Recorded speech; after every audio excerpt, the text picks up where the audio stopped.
In the summer of 1969, the city of Los Angeles was simmering under the weight of change. The counterculture of the 60s had reached its peak. Young people were questioning authority, turning to new ways of life, and searching for belonging in communes and spiritual groups. Against this backdrop, a man named Charles Manson rose from obscurity to infamy. His story and the crimes carried out by the group around him would come to define the end of the 60s. The murders committed by his followers shocked not only California, but the entire world, and their echoes continue to this day. Charles Manson was born in 1934 in Cincinnati, Ohio. His mother, Kathleen Maddox, was just 16 when she gave birth to him. His father was absent from the start, and Manson's childhood was marked by instability and neglect. His mother spent time in prison, and young Charles was shuttled between relatives and institutions. By the age of 12, he was already stealing and running away from home. Reform schools became a revolving door for him, and each stay seemed to harden him further. He learned how to manipulate people and how to survive by reading others' weaknesses. By his 20s, Manson had spent more time in prison than out of it. He developed a talent for playing guitar and singing. In prison, he absorbed ideas from self-help books and religious tracts, twisting them into his own philosophy. He read about Scientology, about the power of positive thinking, and about Dale Carnegie's methods of influence. He learned how to talk in circles, to use repetition and rhythm to capture attention. When he was finally released from prison in 1967, he arrived in San Francisco at the very height of the Summer of Love. Thousands of young people had flocked to the Haight-Ashbury district, disillusioned with mainstream society and searching for meaning. Manson found in them an audience willing to listen. He began to gather followers, most of them young women. Many came from troubled homes or were searching for belonging. They were drawn in by Manson's charisma, his promises of love, freedom, and a new way of life. He offered them music, drugs, and the illusion of family. They began calling him Charlie and looking to him for guidance. Over time, this group came to be known as the Family. They traveled together, lived communally, and revolved entirely around Manson's desires. Manson's ambitions went beyond being a leader of a small group. He wanted fame as a musician. He believed his songs could change the world. Through connections, he managed to meet record producer Terry Melcher, who was the son of actress Doris Day. Manson played his music for Melcher, hoping to secure a recording contract. For a time, it seemed possible, as Melcher visited the house where the family was living. But eventually Melcher declined to sign him. For Manson, this rejection was more than a disappointment. It became a seed of resentment and rage. By 1968, Manson had developed a strange philosophy that combined fragments of religion, music lyrics, and apocalyptic visions. He interpreted songs by the Beatles as messages directed at him. In particular, he fixated on the White Album, hearing in its songs a prophecy of a coming race war. He called this vision Helter Skelter, after the Beatles track. In his view, society was about to collapse in chaos and violence, and he and his family would emerge as the rulers of a new order. His followers accepted this vision, partly because they were under the influence of drugs, partly because of their devotion to him, and partly because they had severed ties with the outside world. The family eventually moved to Spahn Ranch, an old movie set location in the hills outside Los Angeles.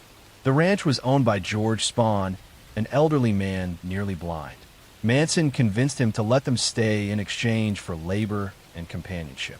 The ranch became their home base, where they lived in a haze of drugs, sex, and preparation for what they thought was an inevitable conflict.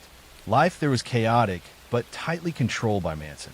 He would hold long, rambling lectures, play music, and demand loyalty. Tensions escalated in the summer of 1969. One of Manson's close associates, Tex Watson, became deeply involved in his teachings. Watson had once been a clean-cut young man from Texas, but under Manson's sway, he transformed into one of his most devoted soldiers.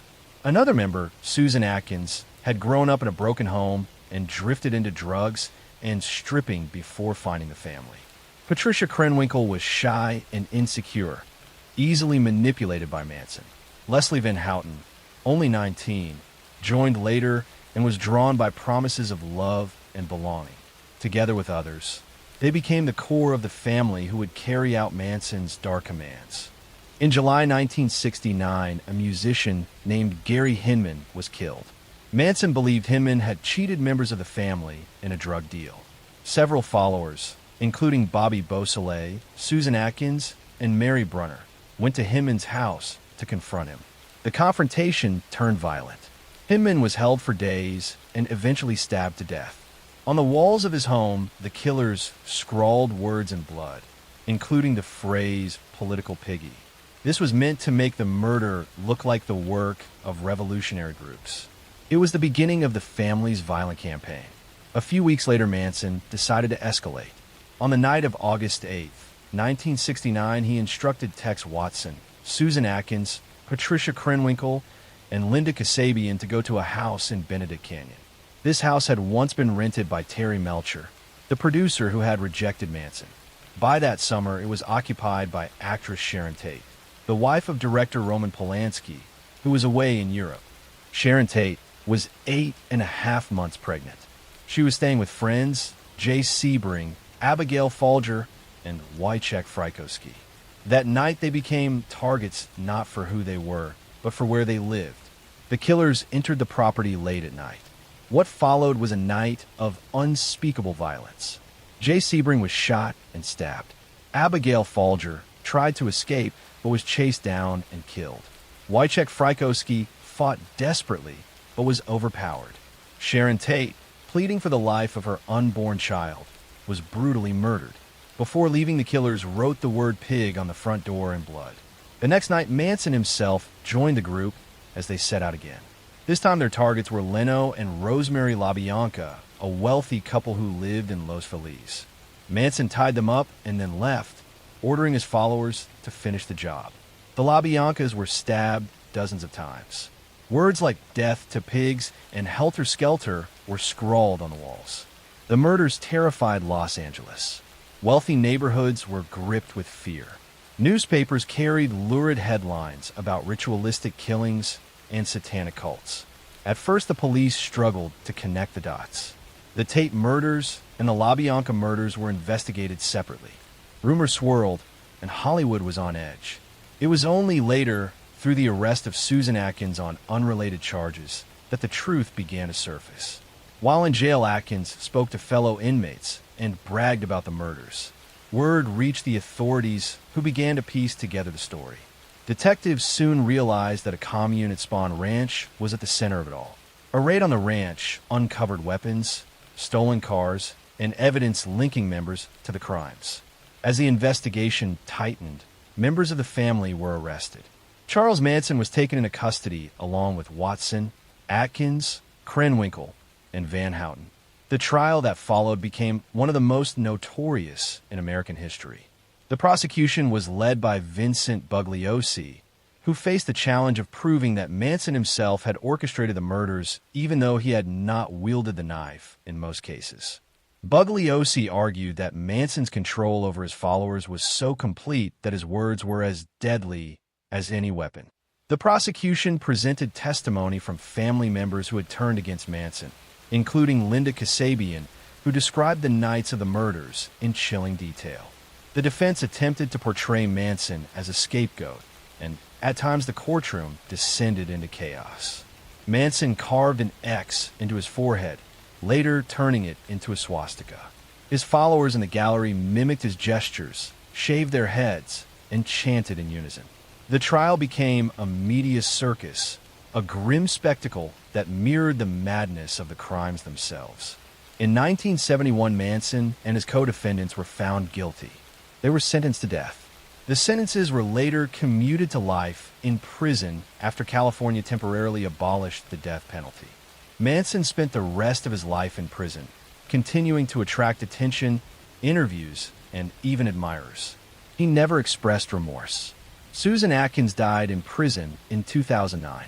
Patricia Krenwinkel and Leslie Van Houten remain incarcerated to this day, though Van Houten was recently granted parole after decades behind bars. Tex Watson also remains in prison. The impact of the Manson murders went far beyond the courtroom. For many Americans, the killings marked the end of the 60s, shattering the image of peace and love. The randomness of the victims, the brutality of the crimes, and the bizarre philosophy behind them left scars on the cultural landscape. Sharon Tate, remembered for her beauty and promise, became a symbol of lives cut short by senseless violence. In the years that followed, countless books, films, and documentaries would revisit the case. Each attempt tried to make sense of how a drifter like Manson could hold such sway over others, and how ordinary young people could commit acts of such cruelty. The story continues to fascinate and horrify, a reminder of the darkness that can grow in the shadows of charisma and manipulation. And so the tale of Charles Manson and the family remains one of the most infamous true crime stories in history. It is a story that begins with a broken child in Ohio and ends with blood on the walls of Hollywood mansions. It is a story of manipulation, delusion, and murder. It is also a story of how fragile society can feel when violence erupts without reason. Long after the headlines have faded, the echo of those summer nights in 1969 still lingers, reminding us of the depths human beings can fall into when guided by obsession and fear. Next story. Aileen Carol Pittman was born on February 29th of 1956 in Rochester, Michigan.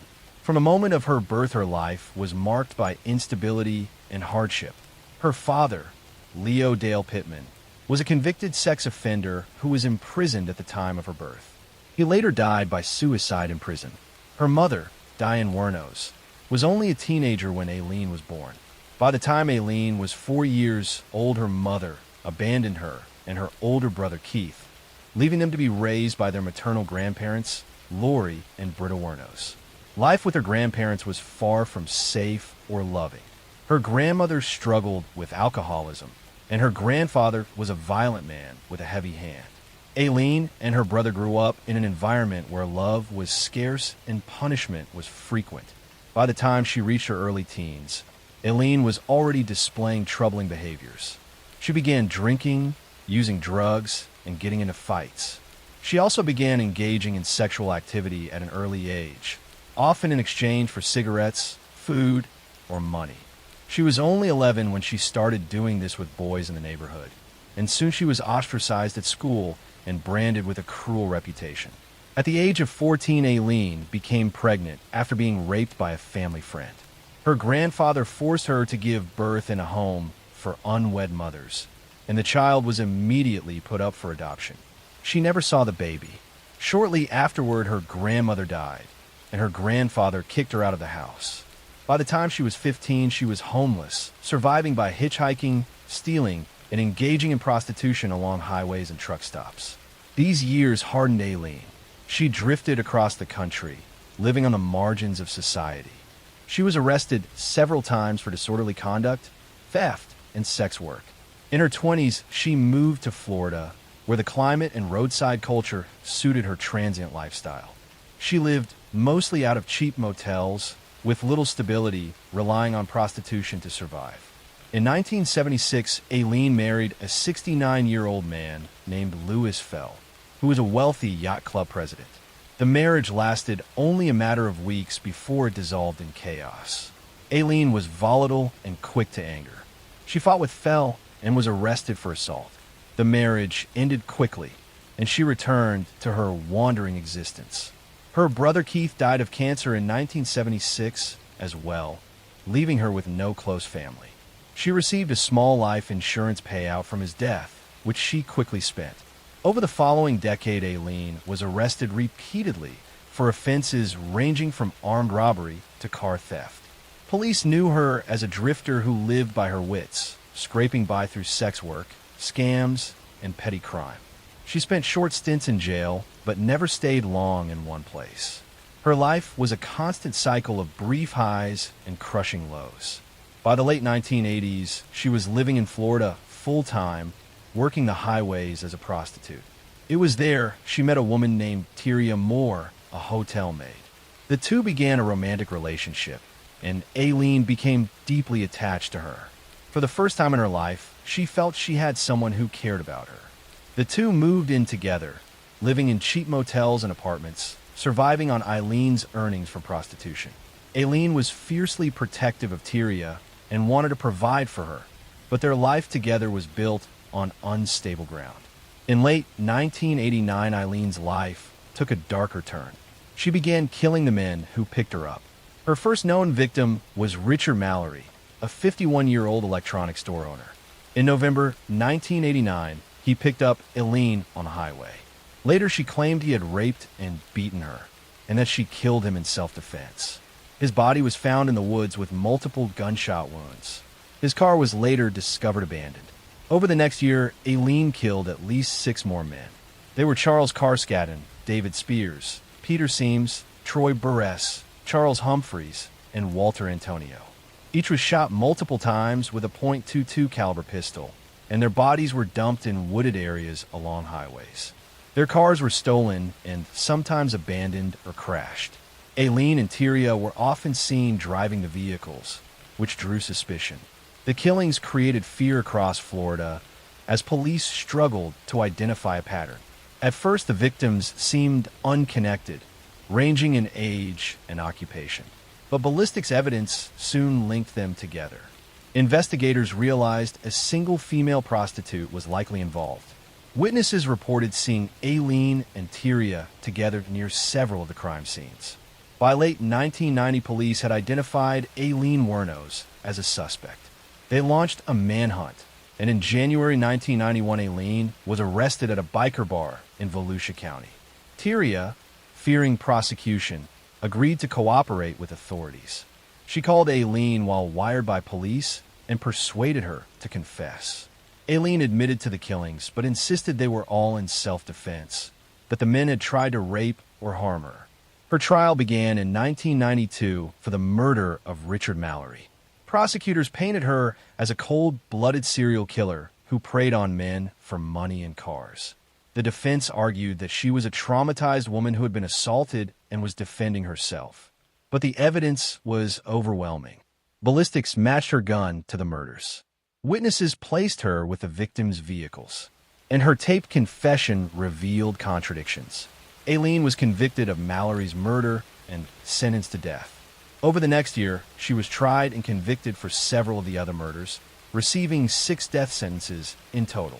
She became one of the few women on Florida's death row, and the press quickly labeled her as the first female serial killer in modern American history. While in prison, Eileen's mental health deteriorated. She gave erratic interviews, sometimes expressing remorse, other times lashing out at the world. She accused prison staff of mistreating her and claimed conspiracies were being formed against her. She said she wanted to die, that she was tired of life and ready for execution. In October 2002, after more than a decade on death row, Aileen Wuornos was executed by lethal injection at Florida State Prison. She was 46 years old. Her final words were haunting. She said she would be back like Independence Day with Jesus and the spaceship. Her statements reflected the troubled and paranoid state of her mind at the end. The aftermath of her case left a complicated legacy. Some saw her as a monster who killed innocent men in cold blood. Others viewed her as a tragic figure, a woman brutalized from childhood who lashed out violently in a world that had never shown her kindness. Her life and crimes inspired documentaries, books, and the Oscar-winning film Monster, which portrayed her story with stark brutality. The story of Aileen Wuornos is not just about murder. It is also about cycles of abuse, trauma, and survival. From her abandoned childhood to her violent adulthood, every stage of her life seemed marked by cruelty and despair. In the end, she became both victim and predator, a woman who never found peace and left behind a trail of destruction. Edward Theodore Gain was born on August 27, 1906, in La Crosse, Wisconsin. He was the second son of George and Augusta Gain. The Gain family lived a life of isolation and dysfunction. His father, George, was an alcoholic who struggled to hold jobs, often working as a tanner or carpenter, but rarely staying employed for long. His mother, Augusta, was the dominant figure in the household. She was a strict, fanatically religious woman who instilled in her children a deep fear of sin, women, and the outside world. Augusta preached that the world was evil, filled with temptations of the flesh, and that women other than herself were instruments of sin and corruption. She raised Ed and his older brother Henry to believe that lust and desire were the work of the devil. Despite her cruelty and constant preaching, Ed adored his mother and saw her as the guiding force of his life. In 1914, the family moved to a small farm in Plainfield, Wisconsin.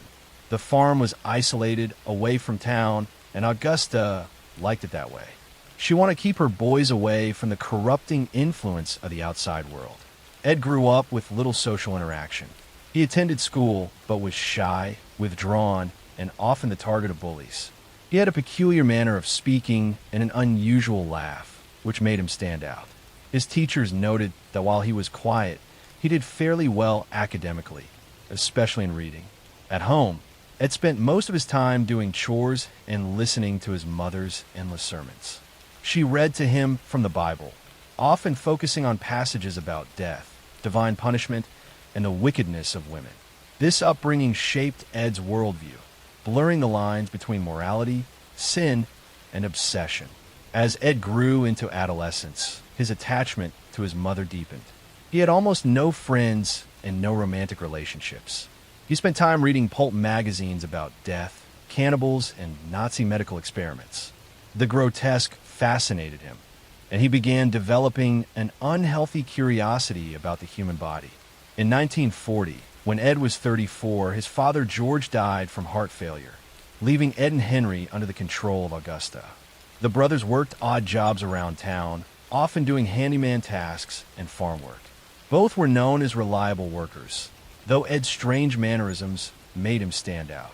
Henry, the older brother, eventually began to criticize Augusta's teachings and Ed's devotion to her. He worried about Ed's unhealthy attachment and often told friends that his brother's relationship with their mother was unnatural. In 1944, a mysterious event occurred. While the brothers were burning brush on the farm, the fire got out of control. Firefighters arrived, and when the blaze was put out, Ed claimed he had lost track of Henry. Later, Henry's body was found face down in the marsh. There were bruises on his head, and some suspected foul play, but the death was ruled as accidental. To this day, many believe Ed killed his brother to have his mother's love to himself. In 1945, tragedy struck again when Augusta suffered a series of strokes and died in December. Her death devastated Ed. She had been his entire world, and without her, he was utterly alone. He kept the farmhouse, but closed off most of the rooms, leaving them as shrines to his mother. He lived in a small area near the kitchen, surrounded by filth, decay, and growing madness. It was after his mother's death that Ed's behavior grew darker. He became fascinated with the idea of resurrection and the female body. He began visiting local cemeteries at night, exhuming the corpses of recently buried women who reminded him of his mother. He took their bodies home, dissected them, and used their skin and bones to create macabre trophies. Ed fashioned masks from human skin, belts made from nipples, bowls made from skulls, and even a suit of skin that he could wear. The small town of Plainfield had no idea of the horrors inside the Gain farmhouse. Ed remained a quiet but odd figure, sometimes babysitting local children, running errands, or doing handyman jobs. To many, he seemed harmless, just eccentric. That illusion shattered on November 16, 1957. Bernice Wardens, the owner of a local hardware store, went missing. Her son, who was the deputy sheriff, discovered bloodstains in the store and realized something was terribly wrong. The last sales receipt in the register showed that Bernice had sold antifreeze to Ed Gain. Police went to the Gain farmhouse to question him. What they found inside became one of the most disturbing crime scenes in American history. Inside the farmhouse, officers discovered Bernice Warden's body hanging upside down from the rafters. She had been shot with a rifle, decapitated and gutted like a deer. The scene shocked even the most hardened investigators. As they searched further, they uncovered Ed's gruesome collection. Chairs upholstered with human skin, masks made from faces, a lampshade made of flesh, boxes of bones, and clothing sewn from the remains of women. The farmhouse was a house of horrors, filled with evidence of years of grave robbing and murder. Ed confessed to killing Bernice Wardens and another local woman, Mary Hogan, a tavern owner who had vanished in 1954. He admitted to exhuming numerous graves, stealing bodies, and experimenting with their remains. He said he wanted to create a suit of skin to become his mother, believing he could resurrect her spirit by wearing the flesh of other women. The public was horrified. The crimes of Ed Gein became national news, both for their grotesque nature and their psychological depth. The quiet, reclusive farmhand had been living in a nightmare world of death and delusion, right under the noses of his unsuspecting neighbors. Ed was declared legally insane and unfit for trial. He was committed to a mental institution where he remained for the rest of his life. Decades later, in 1968, he was found fit to stand trial for the murder of Bernice Wardens. He was convicted but found insane at the time of the crime and was again confined to psychiatric care. Ed Gein spent his remaining years in institutions, often described as a quiet, compliant patient. He died on July 26, 1984, at the age of 77 from respiratory and heart failure due to cancer. He was buried in Plainfield Cemetery, not far from the graves he had once disturbed. The legacy of Ed Gein lived on long after his death. His crimes inspired some of the most famous fictional killers in American culture, from Norman Bates in Psycho to Leatherface in Texas Chainsaw Massacre and Buffalo Bill in Silence of the Lambs. The story of the Butcher of Plainfield continues to haunt true crime history, a chilling reminder of how isolation, obsession, and madness can breed horrors that defy imagination. Next story. Dennis Lynn Rader was born on March 9th of 1945 in Pittsburgh, Kansas, the oldest of four brothers. His parents, William and Dorothea Rader, both worked long hours, leaving Dennis and his siblings often unattended. From an early age, Dennis felt neglected and unnoticed, something he would later point to as a seed for his need for control and recognition. As a boy, he developed disturbing habits. He tortured and killed small animals in secret, deriving a sense of power from their suffering. He also developed violent sexual fantasies, imagining women bound and helpless. These fantasies would grow more elaborate as he aged, laying the foundation for his crimes. Rader attended Riverview Elementary and later Wichita Heights High School. He was quiet, average in grades, and never stood out much. His peers recalled him as somewhat strange, withdrawn, and socially awkward. After graduation in 1963, he drifted through a few years of college, then enlisted in the Air Force, where he served until 1970. He was stationed overseas and later returned home with an honorable discharge. On the surface, he had matured into a disciplined man, but his secret fantasies had only deepened. In 1971, he married Paula Dietz, a woman from Kansas. Together, they built a seemingly normal suburban life. Rader worked various jobs, studied criminal justice at Wichita State University, and was active in his church. Neighbors saw him as responsible, even dull, a man who kept his lawn tidy and waved politely. What no one knew was that Rader had begun to live a double life. On January 15th of 1974, Dennis Rader carried out his first known murders. He targeted the Otero family in Wichita. That morning, he broke into their home armed with a pistol and his so-called hit kit, a collection of ropes, cords, and tools he had assembled. Inside were Joseph and Julie Otero, along with their children Joseph Jr. and Josephine. Rader bound them with cords, tightening control as he went. He strangled Joseph and Julie, then their son. Finally, he hanged Josephine from a basement pipe, later admitting that he derived sexual gratification from her death. When he left, four members of the Otero family lay dead. Their bodies were discovered by the two older Otero children when they returned from school. The murders shocked Wichita and launched an investigation, but no suspects were identified. Rader craved recognition. In the months after the Otero killings, he sent a letter to a local newspaper describing the crime in detail and taunting police for their failure to catch him. In the letter, he gave himself a name, BTK, which stood for bind, torture, kill. The name would become forever linked to his reign of terror. Over the next several years, Rader killed again.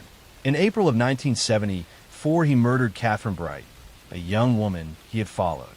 He broke into her home, attacked her and her brother, and stabbed Catherine multiple times. Her brother barely survived.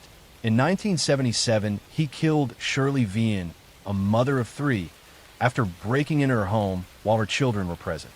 Later that year, he murdered Nancy Fox, binding and strangling her in her home. With each crime, he grew bolder, sending letters to police and media that detailed his fantasies and mocked the investigation. His communications often included cryptic drawings, poems, and codes, as though he were playing a twisted game. Despite the brutality of the murders, Rader was careful. He wore gloves, planned his attacks, and chose victims after stalking them. He referred to them as projects, reducing human lives to objects for his gratification. For police, the lack of clear evidence and the randomness of victims made the case difficult. Wichita lived in fear. Women checked their locks constantly, and rumors spread about the faceless killer who seemed to strike at will. In 1985, after several years of silence, BTK resurfaced with the murder of Maureen Hedge, a neighbor who lived only a few houses away from Rader. He broke into her home, strangled her, and then transported her body to his church, where he posed her in disturbing ways before discarding her in the countryside. This act showed how his fantasies and his public life were intertwined in ways no one could imagine. Rader continued killing into the late 1980s and early 1990s. In 1986, he murdered Vicki Weggerl, strangling her in her home and photographing her body. In 1991, his final known victim, Dolores Davis, was abducted from her home, killed, and hidden beneath a bridge. After this, Rader appeared to stop killing, focusing instead on his family, career, and church duties. By the 1990s, the BTK case had gone cold. Police had files of letters, crime scene evidence, and victim accounts, but no suspect. Rader blended seamlessly into society. He became a compliance officer in Park City, enforcing local codes with strictness that annoyed many residents. He was also president of his church council, deeply involved in community affairs. To all appearances, he was a model citizen. Behind the mask, he continued to indulge in his fantasies, dressing in women's clothing, binding himself with ropes, and taking photographs of himself in elaborate poses meant to recreate the murders. The break in the case came not from police detective work alone, but from Rader's own arrogance. In 2004, after years of silence, he began sending letters again. He craved the attention he once had and wanted credit for his crimes. He mailed packages to local media, including a floppy disk with a message. Rader believed he had erased all traces of identity from the disk, but digital forensics revealed otherwise. Metadata on the file led police directly to the Christ Lutheran Church in Wichita, where the file had been saved under the name Dennis. Investigators quickly connected Dennis Rader, the church council president, to the BTK case. Rader was placed under surveillance, and DNA obtained from his daughter's medical records matched DNA found at BTK crime scenes. In February 2005, after more than 30 years of mystery, Dennis Rader was arrested. The arrest shocked the community. People who had known him for decades could not believe that the polite churchman and strict code enforcer was the same person who had terrorized Wichita. Rader confessed in chilling detail, describing each murder as though he were recounting a work project. He showed no remorse, instead speaking matter-of-factly about how he stalked, bound, and killed his victims. He explained that he was driven by an alter ego he called Factor X, a dark force that compelled him. In court, Rader pled guilty to 10 counts of first-degree murder. During his sentencing in August 2005, he gave a long statement describing each crime, again in detached detail. Family members of the victims wept as they listened. The judge sentenced him to 10 consecutive life terms with no possibility of parole. Rader was sent to El Dorado Correctional Facility, where he remains to this day. The case of the BTK killer stands as one of the most disturbing examples of a double life in criminal history. For 30 years, Dennis Rader was a husband, father, church leader, and community official. At the same time, he was a sadistic murderer who bound, tortured, and killed 10 people, reveling in the terror he caused. His arrogance in seeking attention ultimately led to his capture, ending decades of fear in Wichita. The story of BTK is a reminder of the masks people can wear and of how evil can hide behind the most ordinary of faces. David Berkowitz entered the world on June 1st, 1953, in Brooklyn, New York. He was born as Richard David Falco, the illegitimate child of Elizabeth Broder and Joseph Kleinman. His father was already married to another woman, and his mother was struggling financially and emotionally. Within just a few days of his birth, she gave him up for adoption.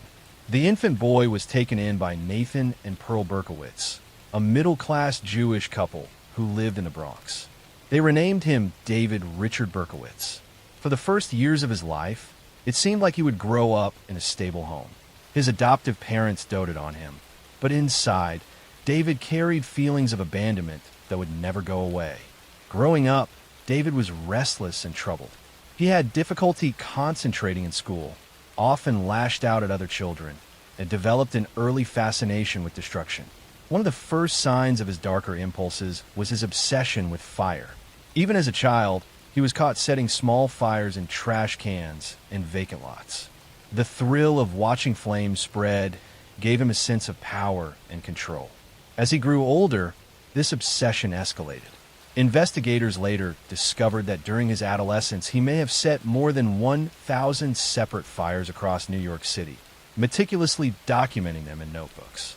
This compulsion foreshadowed the compulsive violence that would later define his adult life. Tragedy struck when David was just 14. His adoptive mother, Pearl, who had been the center of his emotional world, died of breast cancer. The loss shattered him. His father, Nathan, soon remarried, but David rejected his stepmother. The home felt cold, and the teenager spiraled further into isolation. He became angry, rebellious, and distant. He wandered the streets late at night, broke into houses, vandalized property, and nurtured violent fantasies. Teachers described him as disruptive and emotionally unstable. Neighbors noticed his odd behavior and tendency to lash out unpredictably. David began to feel like an outsider, unwanted in school, unwanted at home, and fundamentally disconnected from everyone around him. At 18, desperate for structure and a new sense of identity, David enlisted in the United States Army. Military life gave him discipline and routine, and he trained as a marksman, learning to handle firearms with precision. He was stationed in South Korea during his service, where he became proficient with rifles and pistols. But despite the opportunities to build camaraderie, David remained withdrawn. He struggled to form friendships and continued to feel like an outcast. In 1974, after 3 years of service, he was honorably discharged and returned to New York City.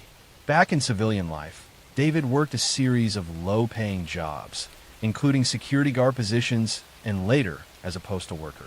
He lived alone in Yonkers, and his mental state began to unravel. He developed strange fixations and paranoid delusions. One of the most disturbing centered on his neighbor Sam Carr, a man who owned a black Labrador retriever. David became convinced that the dog was possessed by a demon and was transmitting orders from Satan, commanding him to kill. The delusion grew more elaborate until David believed he was the soldier of a vast satanic network. By 1976, these thoughts became unbearable, and he decided to act on them. The killing spree began on Christmas Eve of 1975. David attacked 2 young women, stabbing them in Co-op City in the Bronx. Both survived, but the assaults gave him his first taste of the violence he craved. Months later, he escalated to gunfire. On July 29, 1976, he approached 2 women sitting in a parked car in the Bronx, Donna Loria and Jody Valeni. Without warning, he pulled out a .44 caliber revolver and fired. Donna was killed instantly, and Jody was wounded. The brutality shocked the neighborhood, but at first, police considered it an isolated act. Over the next year, the shootings continued. On October 23, 1976, Carl DeNaro and Rosemary Keenan were attacked while sitting in a car in Queens. Both survived, though Carl was seriously injured. In November, high school students Donna DeMazy and Joan Lomino were shot in Queens. Donna was wounded, and Joan was left permanently paralyzed. On January 30th, 1977, David struck again, killing Christine Freund as she sat in a car with her fiancé, John Deal. The randomness of the attacks terrified New Yorkers. The killer seemed to target young women with long brown hair, often couples sitting in parked cars late at night. As the months went by, the list of victims grew. In March, Virginia Voskerikian, a 20-year-old student, was gunned down on her way home from class. In April, Valentina Suriani and her boyfriend Alexander Esau were shot in the Bronx. Both died from their wounds. By this point, police began to suspect that a single gunman was behind the series of attacks. Ballistic tests revealed that the bullets came from the same .44 caliber revolver. Newspapers seized on the story, and panic spread throughout the city. Women died or cut their hair to avoid fitting the killer's apparent preference. Couples avoided parking in lovers' lanes. Nightlife across the boroughs slowed. The fear of the unknown gunman seeped into daily life. David Berkowitz, meanwhile, reveled in the attention. He wrote taunting letters to the police and the press, signing himself as the Son of Sam. In these rambling notes, he described himself as a monster under the command of a demonic father figure. The letters were published in newspapers, and his words fueled hysteria. He enjoyed watching the city tremble. The killings continued into the summer of 1977. In June, Judy Placido and Salvatore Lupo were shot in Queens after leaving a nightclub, though both survived. On July 31st, David carried out his final attack, killing 20-year-old Stacy Moskowitz and blinding her date, Robert Violante, in Brooklyn. It was this attack that ultimately led to his capture. Witnesses reported seeing a man near the crime scene, carrying something under his arm. A woman noticed a suspicious figure tearing up a parking ticket on his car near the shooting site. Investigators traced the ticket to a Ford Galaxy registered to David Berkowitz in Yonkers. On August 10th, 1977, police surrounded his apartment building. Inside his car, they found a rifle, maps of past crime scenes, and a letter threatening future attacks. When they knocked on his door, David reportedly greeted them calmly, saying, "You got me." In custody, Berkowitz confessed to the shootings. He claimed that he was obeying commands from a demon who spoke through Sam Carr's dog. Although these claims raised questions about his sanity, he was declared competent to stand trial. To avoid the death penalty, David pled guilty to 6 murders and was sentenced to 6 life terms in prison. Behind bars, Berkowitz initially embraced his notoriety. He gave interviews and fueled myths about his involvement in satanic cults. In the late 1980s, he claimed to have undergone a religious conversion, declaring himself a born-again Christian. Over the decades, he has remained in prison, occasionally speaking to the media, but never leaving the confines of his cell. The case of Jeffrey Dahmer remains one of the darkest chapters in modern crime history. Born in May 1960 in Milwaukee, Wisconsin, Jeffrey grew up in a home that was outwardly normal but internally fractured. His father, Lionel, was a research chemist, and his mother, Joyce, battled her own struggles with mental health. From a young age, Jeffrey displayed signs of detachment from those around him. He was shy, withdrawn, and often preferred to be alone. What stood out to those who later reflected on his youth was a fascination with the dead and with animals in particular. Jeffrey would collect roadkill, study the bodies, and experiment with their bones. At the time, these habits were dismissed as odd, but not alarming enough to demand intervention. As Jeffrey entered his teenage years, his isolation deepened. Alcohol became his companion. He began drinking heavily, even during school hours, hiding liquor in the folds of his clothing or stashing it in lockers. His classmates sometimes laughed about it, but his drinking was a symptom of a deeper emptiness that was consuming him. He felt disconnected from people.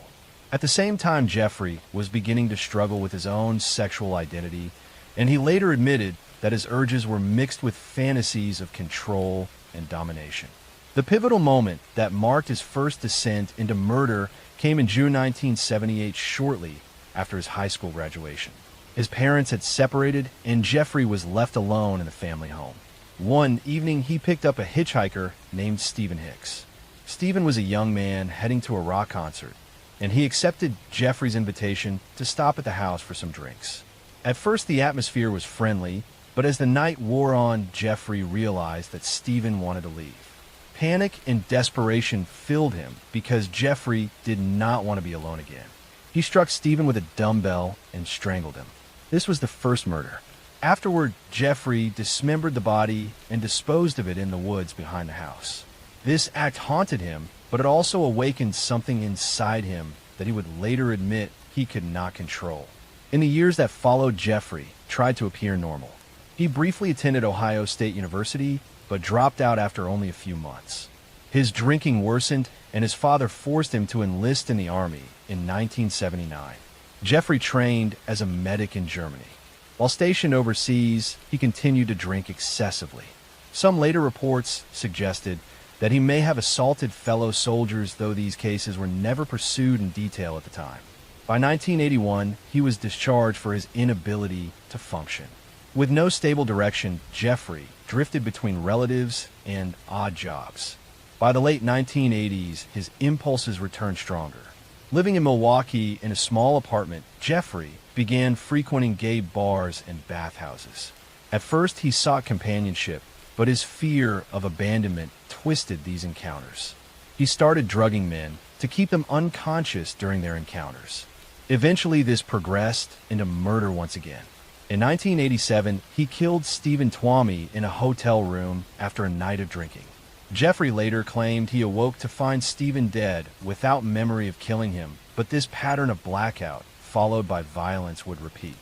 Over the next 4 years, Dahmer embarked on a spree that would claim 16 more lives. His method was chillingly systematic. He lured young men and boys, often from marginalized communities, with promises of money or photographs. Once inside his apartment, he drugged them, strangled them, and kept their bodies for days. In some cases, he performed disturbing rituals of dismemberment and cannibalism. He kept skulls and body parts as trophies, storing them in his refrigerator in a blue barrel filled with acid. His obsession was not only with killing, but with creating a permanent companion who could never leave him. He attempted crude experiments of drilling holes into the skulls of victims and injecting chemicals in hopes of creating a compliant zombie-like partner. Despite the horror unfolding inside his apartment, Jeffrey remained surprisingly unnoticed. Several near escapes highlight the tragic failures of authorities.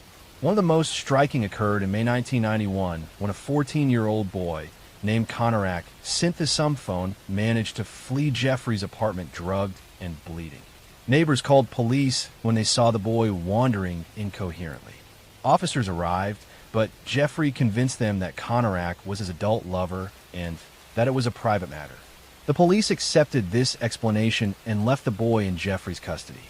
Within an hour, Jeffrey had killed him. These failures allowed Dahmer to continue his crimes until July 22nd, 1991, when another intended victim, Tracy Edwards, managed to escape.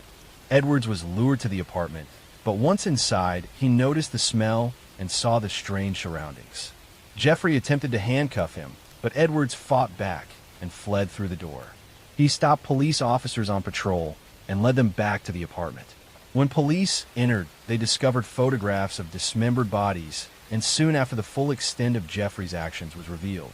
The arrest shocked the nation. Neighbors who had complained of foul smells and odd noises were horrified to learn what had been happening next door. The investigation uncovered remains of multiple victims, as well as the tools and containers Jeffrey had used. His calm demeanor during questioning unsettled investigators.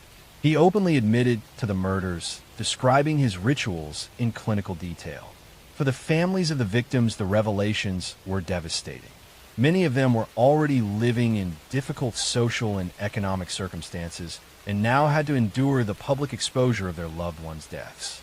The trial began in January 1992 and drew international attention. Jeffrey pleaded guilty but insane. His defense argued that his mental illness drove his uncontrollable urges. The prosecution maintained that he knew exactly what he was doing and that he carefully planned his actions.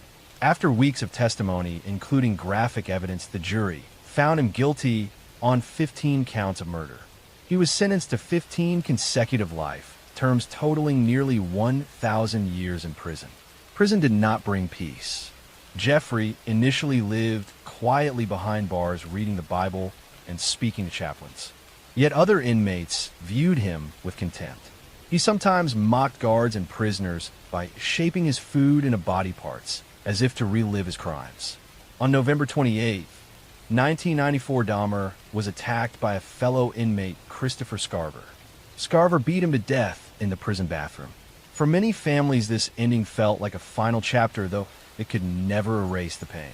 The legacy of Jeffrey Dahmer continues to stir debates about mental illness policing and the vulnerability of marginalized groups.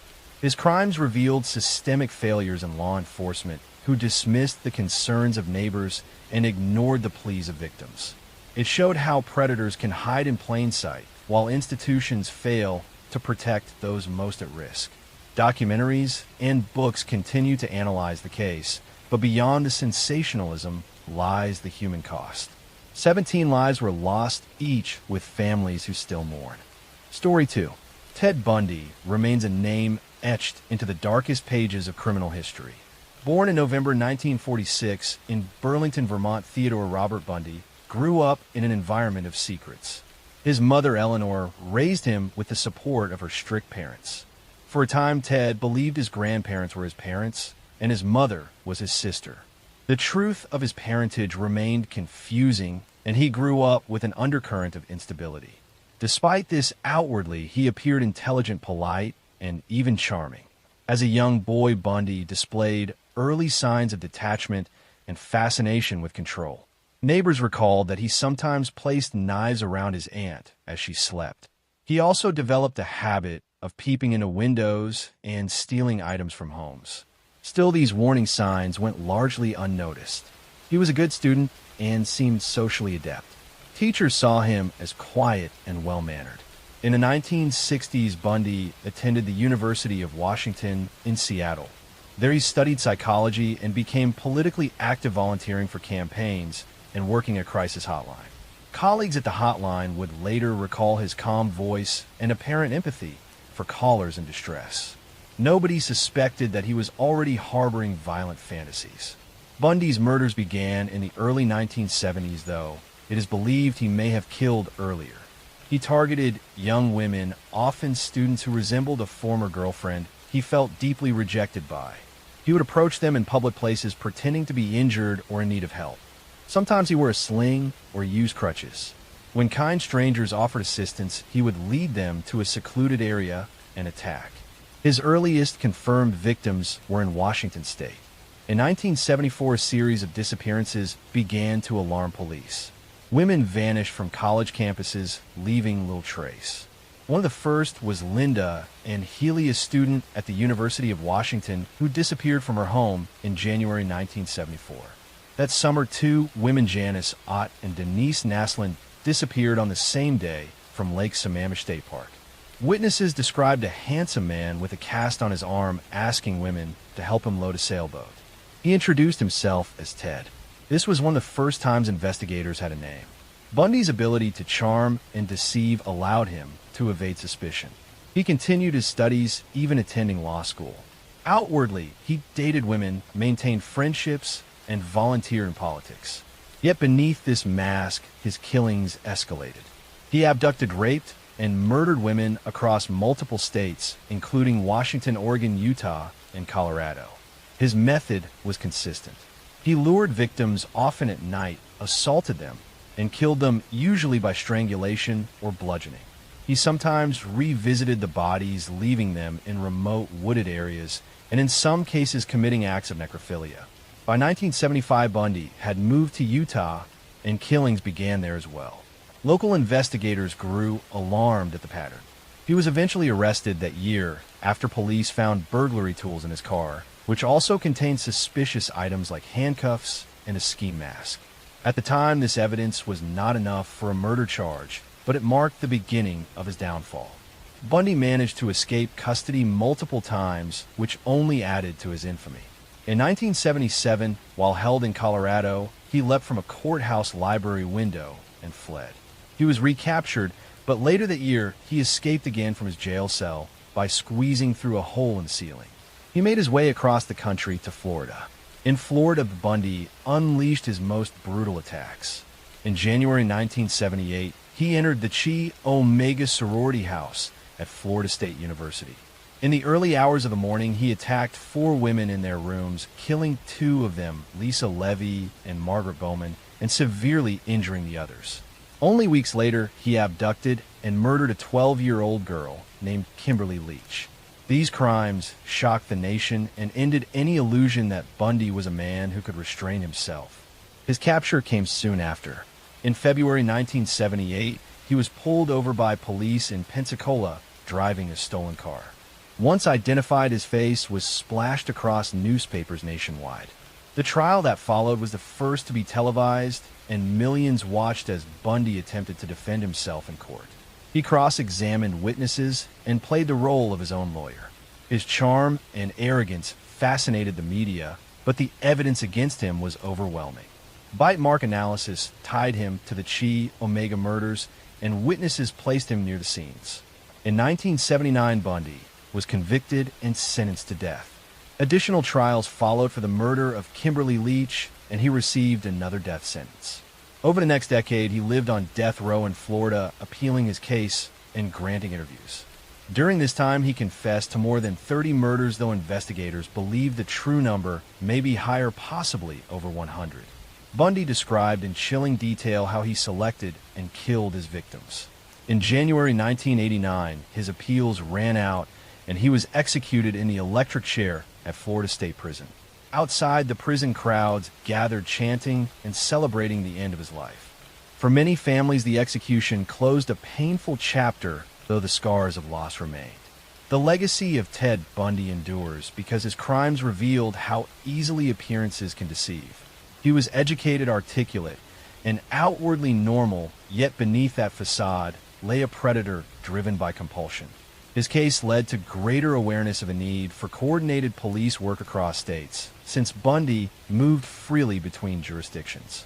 It also highlighted the vulnerability of young women who trusted a stranger in need. Today, Bundy is remembered not only for his crimes, but also for the way society responded to him. The media often portrayed him as charismatic, which drew criticism for humanizing him instead of focusing on the victims. Books, documentaries, and films continue to analyze his life, but at the core remain the stories of the women whose lives were stolen. They were daughters, sisters, and friends who deserve remembrance beyond the shadow of the man who killed them. Bundy's story is one of deception, manipulation, and cruelty wrapped in the mask of normalcy. It endures as a warning that evil can sometimes wear the most ordinary face. Story 3. John Wayne Gacy was born in March 1942 in Chicago, Illinois. He grew up in a working-class family with a father who was an alcoholic and physically abusive. His childhood was marked by fear and insecurity. Though he tried to please his father, nothing ever seemed enough. He suffered from health problems, including a heart condition that limited his activities. These early years shaped a man who longed for acceptance, but carried deep resentment and anger inside. Despite a difficult home life, Gacy worked hard to present himself as normal. In high school, he was not particularly athletic, but he participated in clubs and worked odd jobs. He developed an early interest in politics and community activities. After leaving school, he married and tried to build a stable life. For a time, he seemed successful. He managed several fast food restaurants and became involved in local organizations. His outward personality was friendly and generous. He hosted neighborhood gatherings and was known to dress as a clown named Pogo to entertain children at hospitals and community events. This image of the cheerful neighbor and community volunteer would later stand in sharp contrast to the darkness he hid. Beneath the mask of normalcy, Gacy was leading a double life. He had already faced accusations of assaulting young men in the 1960s while living in Iowa. He was convicted of sexually abusing a teenage boy in 1968 and sentenced to prison. Though he served less than 2 years, he returned to Chicago with a record that should have been a warning. Instead, he managed to rebuild his reputation. He remarried, started his own construction business, and became active in local politics. He was even photographed with prominent politicians. To the public, he was a respected businessman. To those closest to him, there were glimpses of volatility, but few suspected the horror that lay hidden. Gacy's crimes escalated in the early 1970s. He lured young men and boys to his home, often offering them work construction jobs or simply a safe place to hang out. Once inside his modest suburban house, he would overpower them. His method became ritualistic. He used handcuffs, sometimes presenting them as a party trick. After restraining his victims, he would assault, torture, and eventually strangle them. Most of the killings took place in his home while his neighbors remained unaware. The number of victims grew over the years. Gacy buried many of them in the crawl space beneath his house. Others were disposed of in nearby rivers. The smell in the house became overwhelming at times, but Gacy explained it away as plumbing issues. He continued to maintain his outward image of normality, attending parties, working in politics, and performing as Pogo the Clown.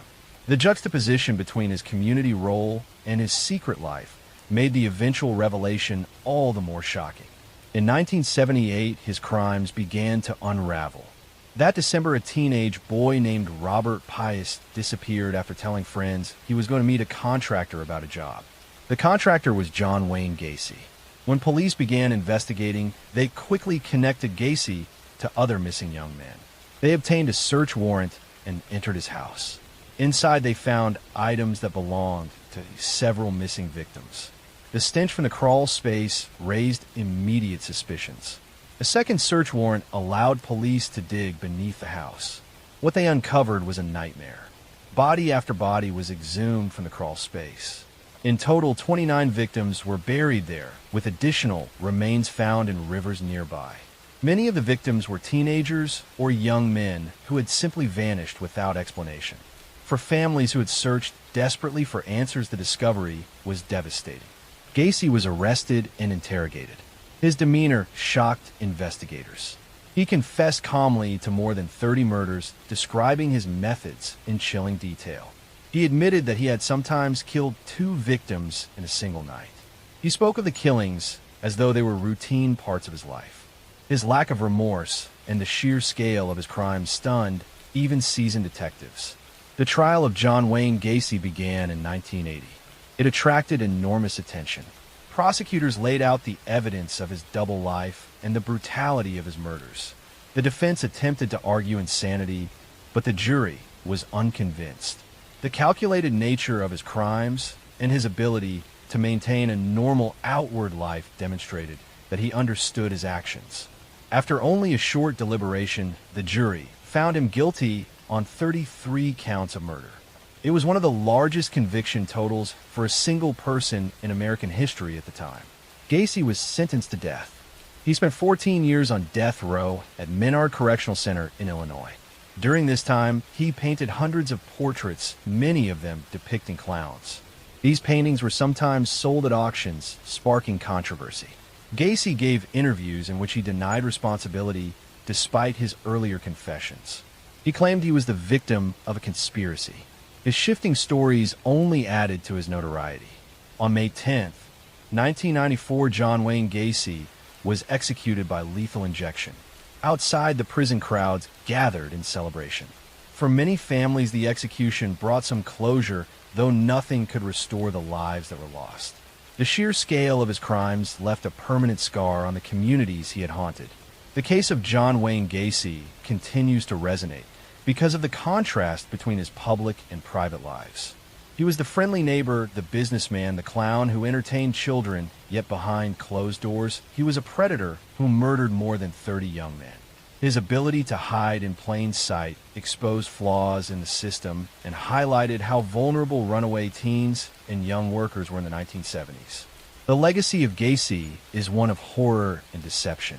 His crimes serve as a reminder that appearances can be misleading and that predators can exist even in the most ordinary neighborhoods. The memory of his victims endures as a testament to lives cut short by a man who wore a mask, both literal and figurative. Behind the smile of a clown lay the heart of a killer. Story 4. The Zodiac Killer is a name that still casts a shadow over the history of American crime. Active in the late 1960s and early 1970s in Northern California, the Zodiac terrorized communities with brutal murders and cryptic letters. Unlike many other killers, his identity was never confirmed, which has only deepened the mystery and fear surrounding the case. The first confirmed attack attributed to the Zodiac occurred on December 20th, 1968, near the small town of Benicia, California. Two teenagers, David Faraday and Betty Lou Jensen, were on their first date when they parked at a lover's lane spot. A car pulled up beside them. The assailant forced them out and shot both of them with a handgun. Betty Lou died instantly, and David was mortally wounded. There was no robbery or clear motive. It seemed a senseless act. Investigators had few leads, and the case went cold. On July 4th, 1969, another couple, Darlene Farron and Mike Mageau, were sitting in a car at Blue Rock Springs Park in Vallejo when a vehicle pulled up. The driver left, then returned and opened fire with a handgun. Darlene was killed, and Mike survived with serious injuries.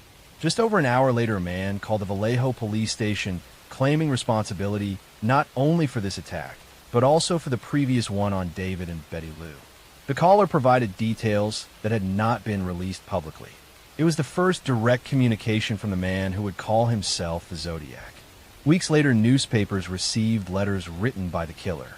These letters were taunting, filled with strange symbols and coded messages. In one, he introduced himself with the chilling phrase, "This is the Zodiac speaking." He demanded that the letters be published or he would kill more people. Inside the letters were cryptograms that he claimed revealed his identity. One of the first ciphers was cracked by a schoolteacher and his wife. It did not reveal a name, but instead a disturbing message where the killer declared that he enjoyed killing because it was fun. The Zodiac struck again on September 27th, 1969 at Lake Berryessa.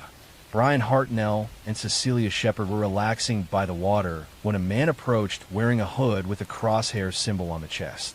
He tied them up and stabbed them repeatedly. Brian survived, but Cecilia later died. Before leaving the scene, the attacker scrawled a message on the victim's car door with the dates of his previous attacks and his distinctive crosshair symbol. Only 2 weeks later, on October 11th, 1969, the Zodiac murdered cab driver Paul Stein in San Francisco. He shot him in the head and then bizarrely cut a piece of the victim's shirt to send later with a letter. Witnesses saw the killer at the scene, describing him as a white male in his 30s with glasses. Despite this near miss, the Zodiac managed to escape into the night. Police rushed to the area, but confusion about the suspect's race led officers to let him walk past them. This mistake may have cost them their best chance at capture. Over the following years, the Zodiac continued to send letters to newspapers and police. In them, he mocked investigators, boasted about his crimes, and threatened mass killings. He claimed responsibility for dozens of murders, though only a handful have been definitively linked to him.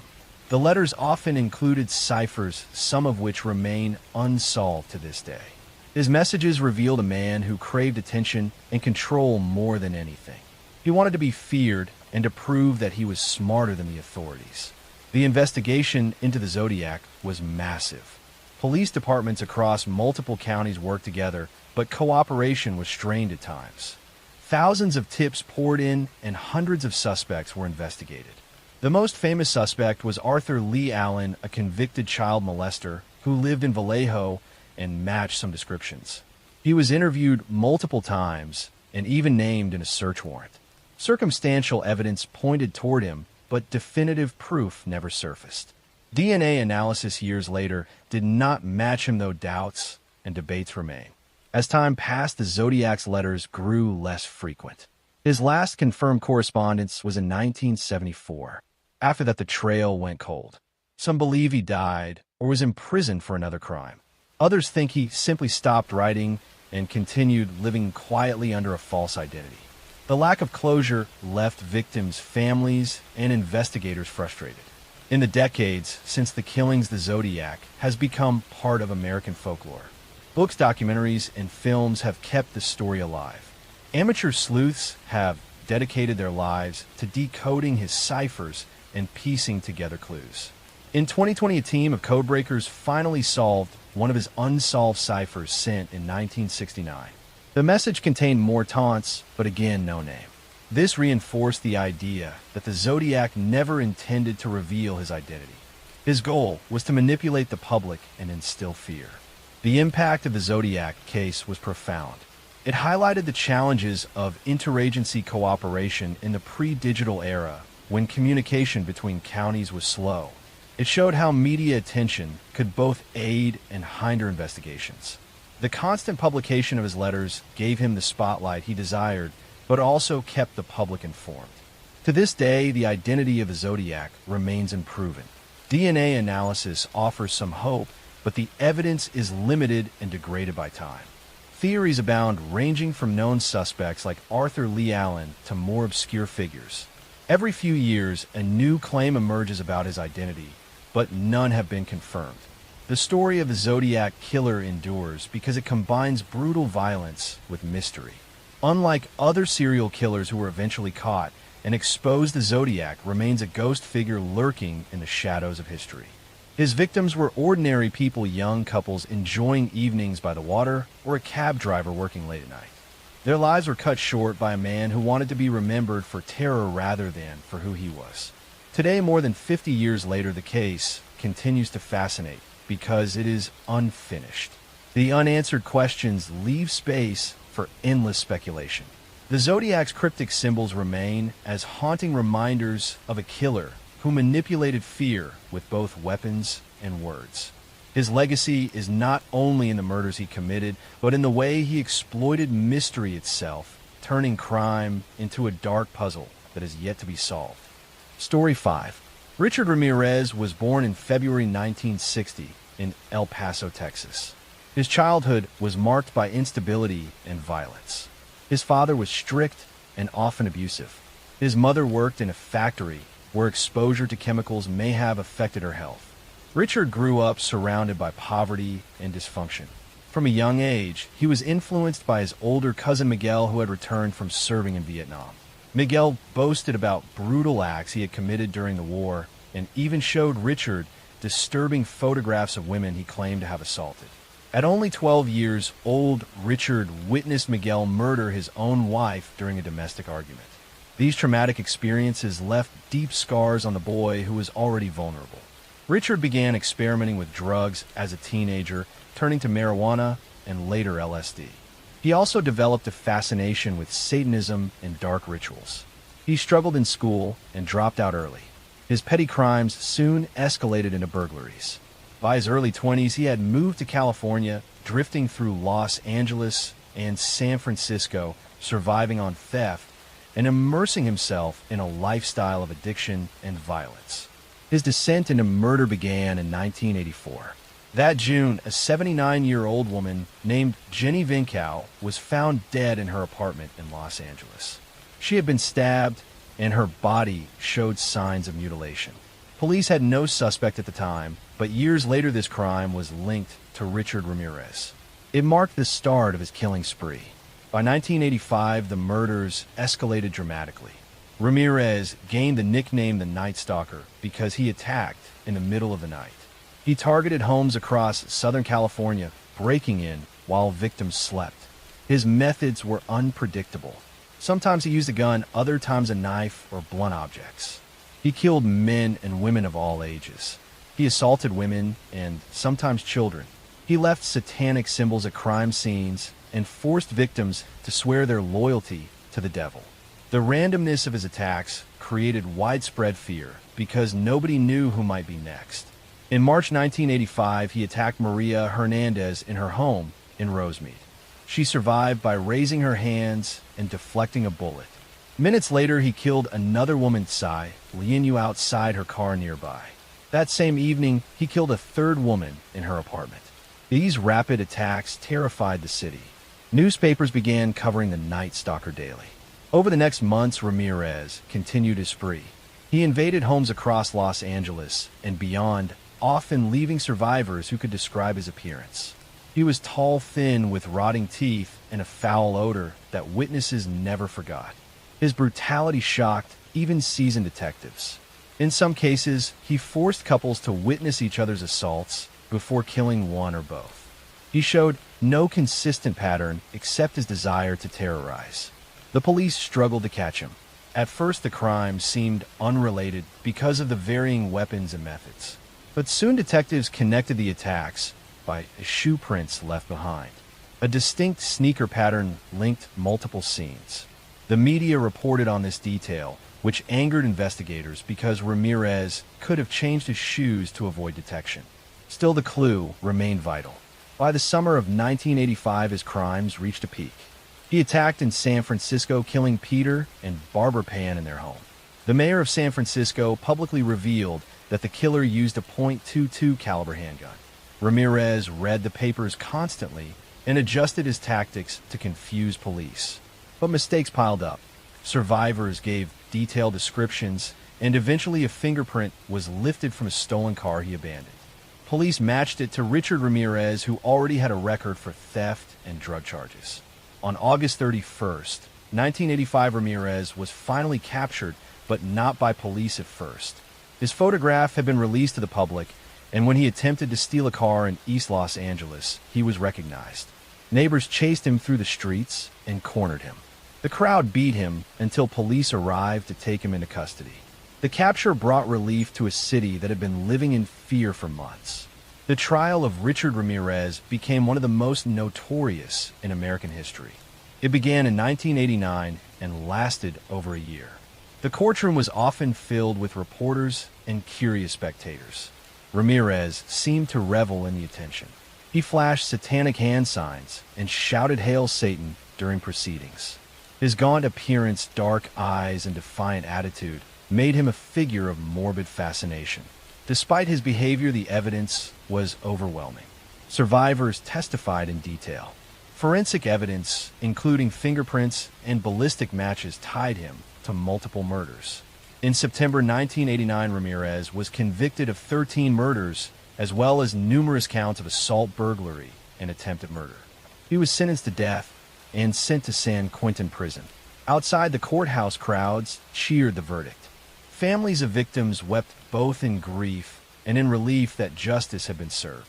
On death row, Ramirez continued to attract media attention. He received letters from admirers and even married a woman who believed in his innocence. His presence remained unsettling. Unlike some killers who eventually expressed remorse, he showed none. He continued to speak about Satanism and portrayed himself as an outcast who had embraced evil. Ramirez never faced execution. He remained on death row for more than 2 decades. In June 2013, he died of complications related to cancer at the age of 53. For some, the fact that he died of natural causes rather than execution was frustrating, but his death finally closed the chapter on his life. The legacy of the Night Stalker remains one of pure terror.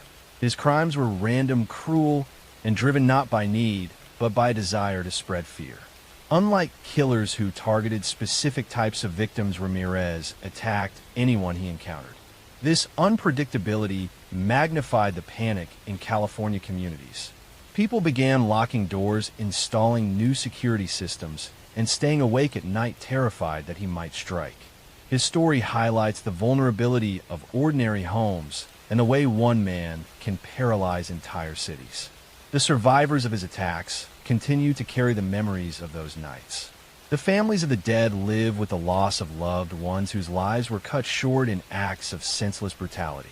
Richard Ramirez remains a reminder of the darkest extremes of human behavior.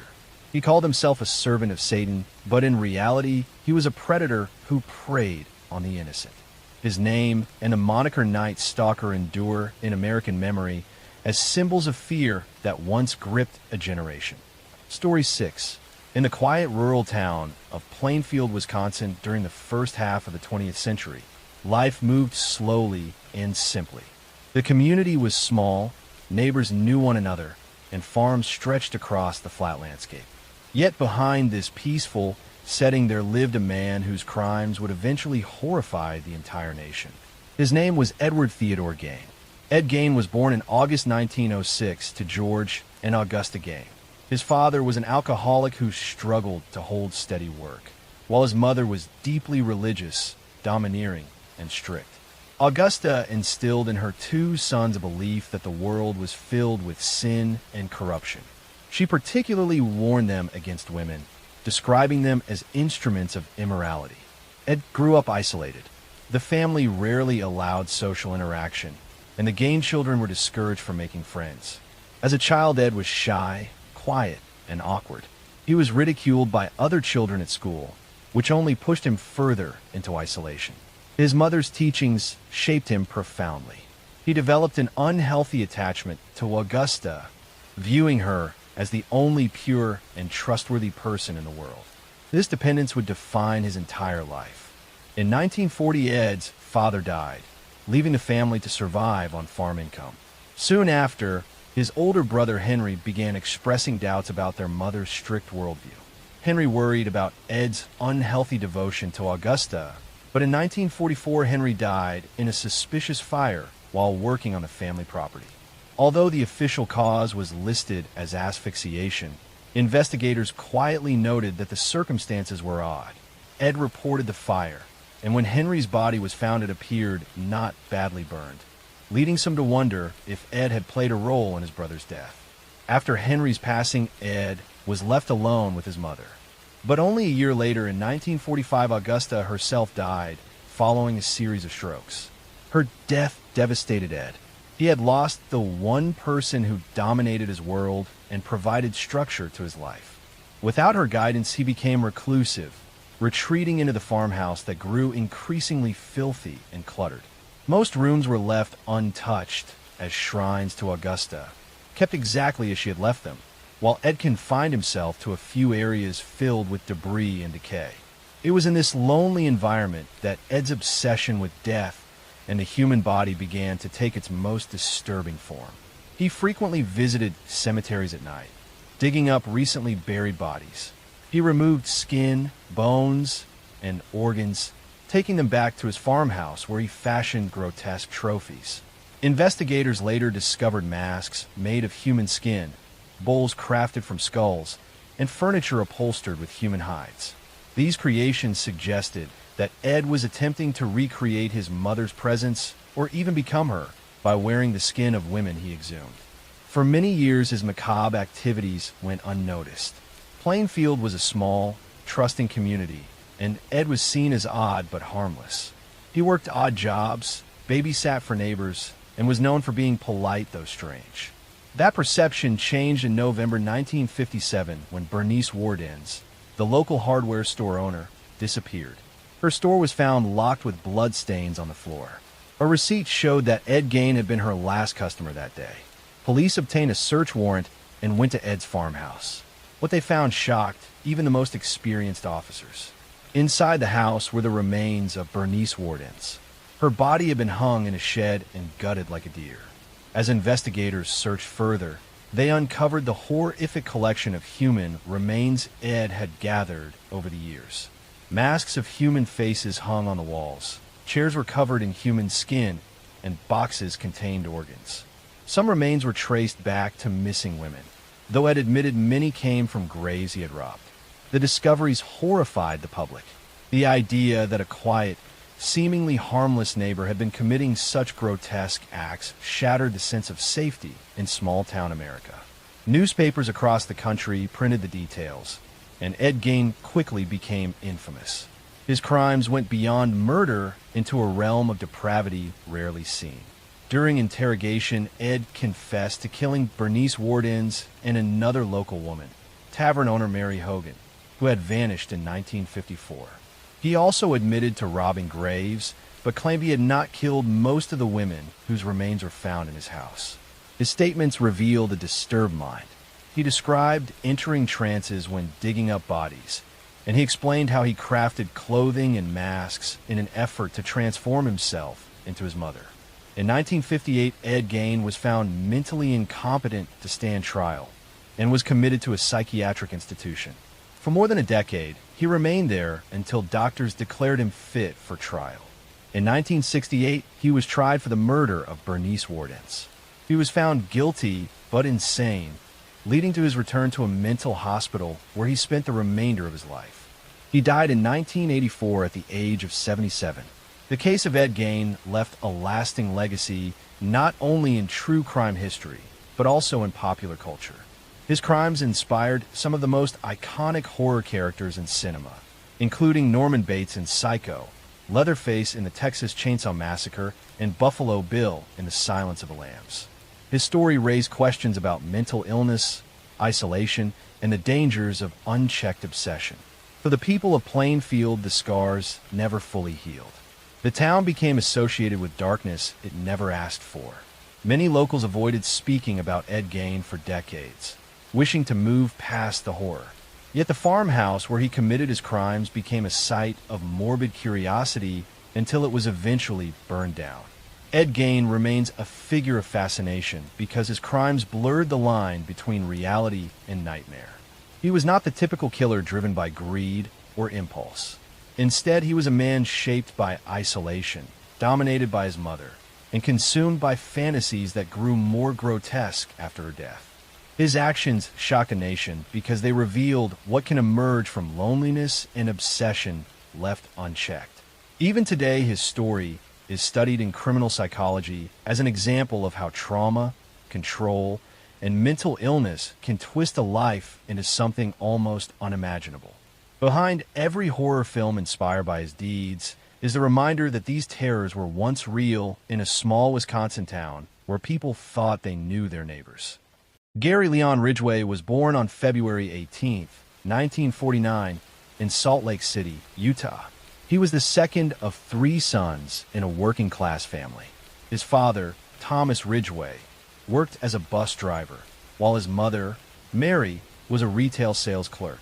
The family lived a modest life, struggling financially at times, but always trying to maintain appearances of normalcy. From the outside, their household seemed unremarkable. Yet within its walls lay tensions and patterns of dysfunction that would later be seen as critical to the making of a killer. As a child, Gary was shy and slow to develop academically.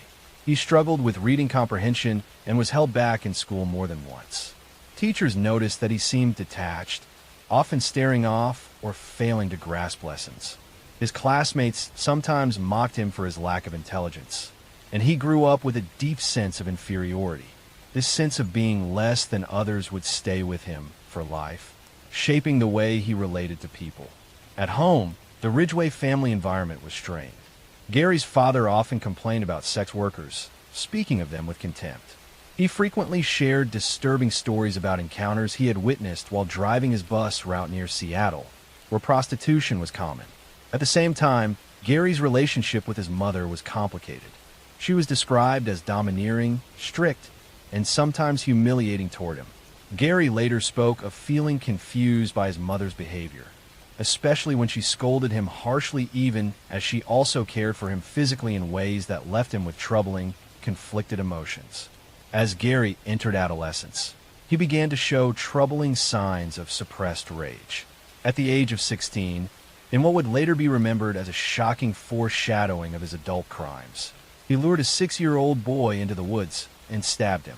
The child survived, but the act revealed a dangerous side of Gary that no one around him truly recognized or understood at the time. It was brushed off as an isolated incident, and Gary moved forward with his life as though nothing had happened. After finishing high school, Gary joined the Navy. He was deployed to Vietnam, where he was exposed to the chaos of war and the widespread use of sex workers among soldiers. He contracted gonorrhea during his service, which filled him with a mixture of guilt and anger, emotions that later became tied to his view of women. When his military service ended, he returned to the United States and settled near Seattle. Gary Ridgway married young, taking a woman named Claudia Craig as his first wife in 1970. But their marriage was troubled from the beginning. He was jealous, controlling, and consumed by suspicions of infidelity. His fixation on sexual activity was overwhelming, and his expectations in the marriage were exhausting to his partner. They divorced within a year. He would marry more than once again, and in each relationship he displayed a disturbing pattern of obsession, control, and infidelity. On the surface, Ridgway lived a seemingly ordinary working-class life. He was employed as a painter at the Kenworth Truck Factory, where he remained for decades. His co-workers described him as quiet, sometimes odd, but generally reliable. He attended church regularly and sometimes read the Bible aloud at home. Yet beneath this facade of normalcy, he was nurturing dark fantasies and behaviors that would make him one of the most prolific serial killers in history. The murders that would later be attributed to him began in the early 1980s in the area surrounding the Green River near Seattle. In 1982, the body of a young woman was found in the river. Within weeks, more bodies were discovered, all of them women, many of them known to be sex workers or runaways. The victims were often strangled, sometimes with ligatures, and their bodies were left in wooded areas, ravines, or the river itself. The pattern became clear to investigators. They were dealing with a serial killer who targeted vulnerable women, lured them to his vehicle, murdered them, and then disposed of their bodies in clusters across the landscape. The press soon dubbed him the Green River Killer, a name that would haunt the Pacific Northwest for decades. The investigation quickly became one of the largest in American history. Task forces were formed, dozens of detectives and FBI profilers were assigned, and yet the killer remained elusive.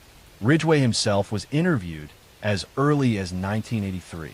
He admitted to knowing some of the victims and to picking up sex workers, but he was calm, cooperative, and passed a polygraph test. Without concrete evidence, the investigators let him go. Meanwhile, the bodies continued to accumulate. Throughout the 1980s, women kept vanishing from the Seattle area, many of them last seen near Pacific Highway South, a stretch of road notorious for prostitution.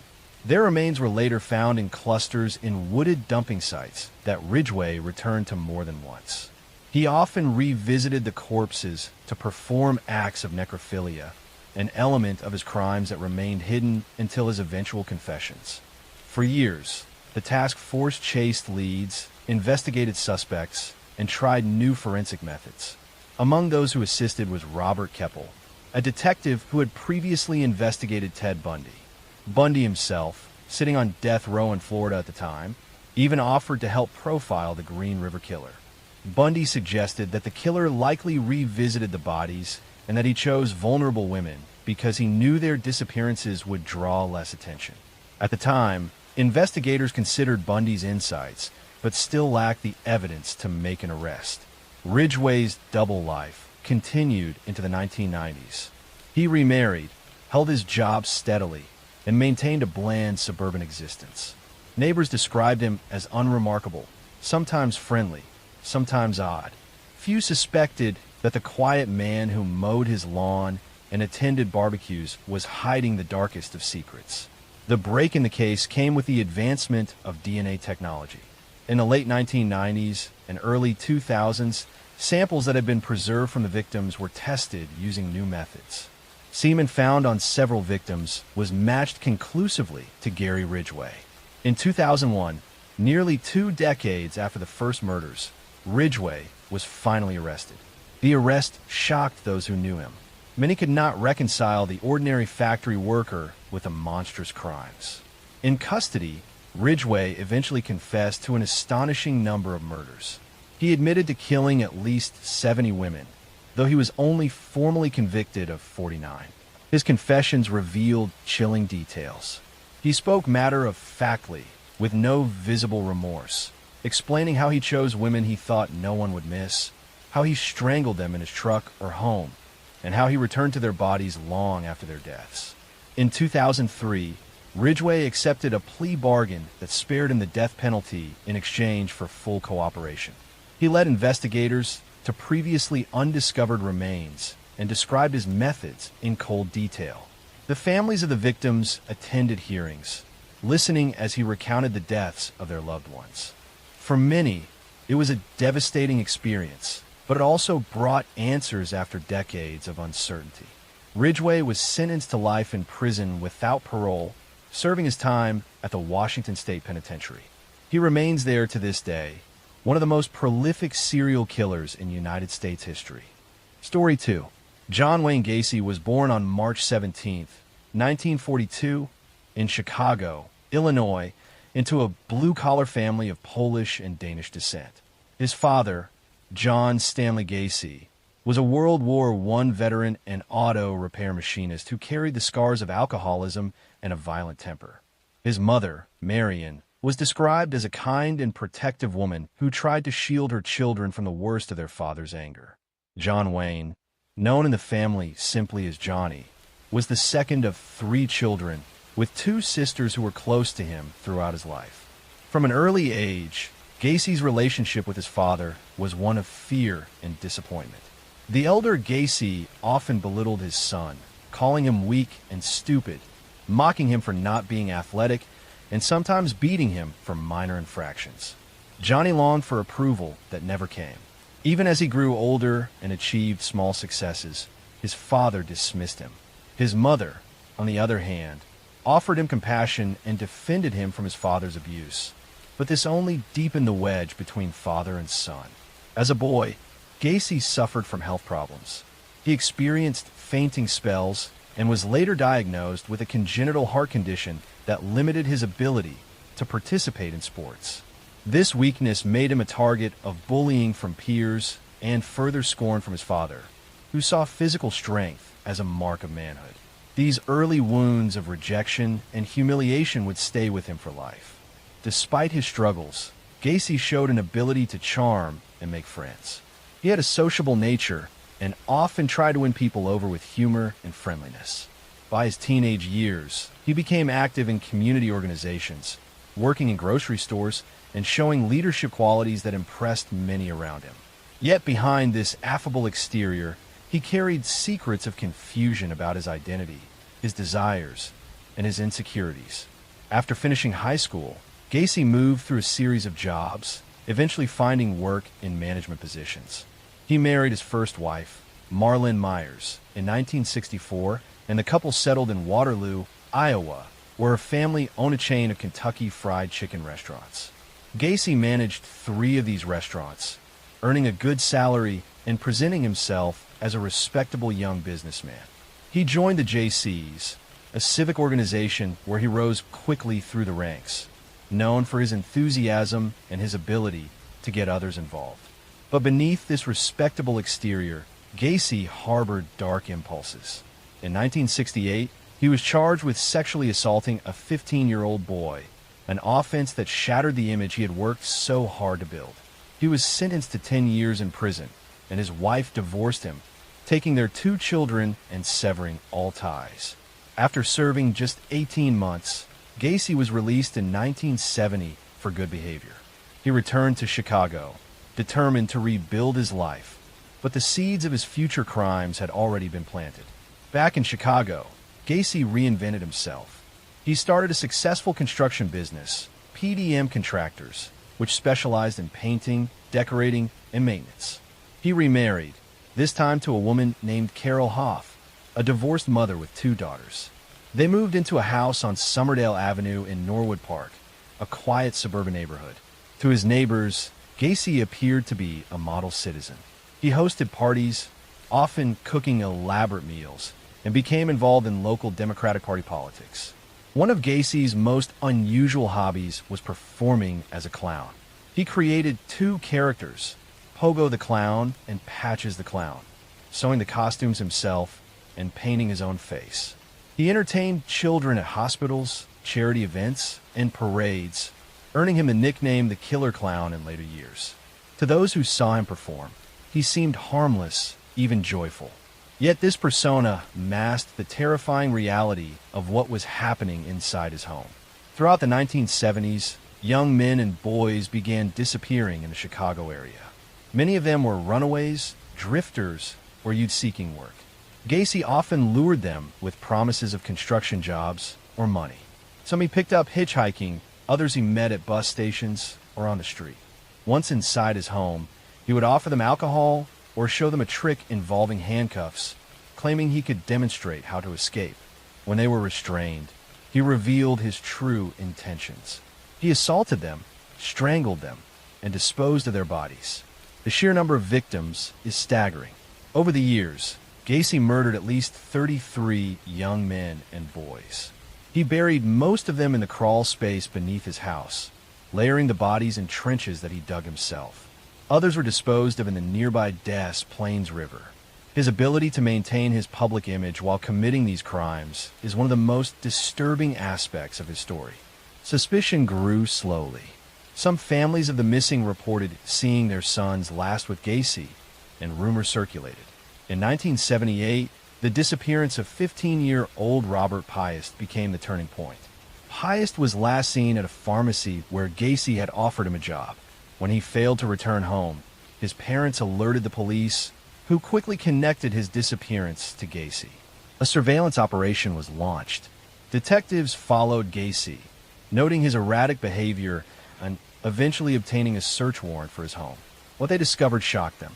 The smell of decomposition in the house was overwhelming. In the crawl space, they began to find bodies, one after another, buried in the earth. The scale of the crime was almost beyond comprehension. Gacy was arrested in December 1978. During questioning, he confessed in chilling detail to the murders. He spoke casually of how he killed the boys, describing them as if they were objects rather than human beings. The trial began in 1980 and lasted for weeks. The prosecution presented overwhelming evidence, while the defense tried to argue insanity. But the jury was unmoved. Gacy was found guilty of 33 murders, the largest number attributed to one person in United States history at that time. He was sentenced to death.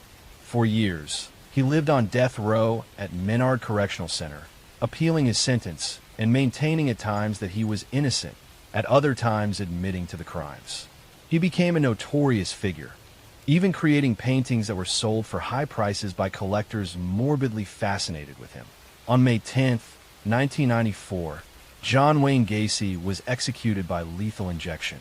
Crowds gathered outside the prison, some celebrating, others reflecting on the horror of his crimes. His last words were dismissive, showing no remorse for the lives he had taken. The legacy of John Wayne Gacy's crimes left a deep scar on the Chicago community and the families of his victims.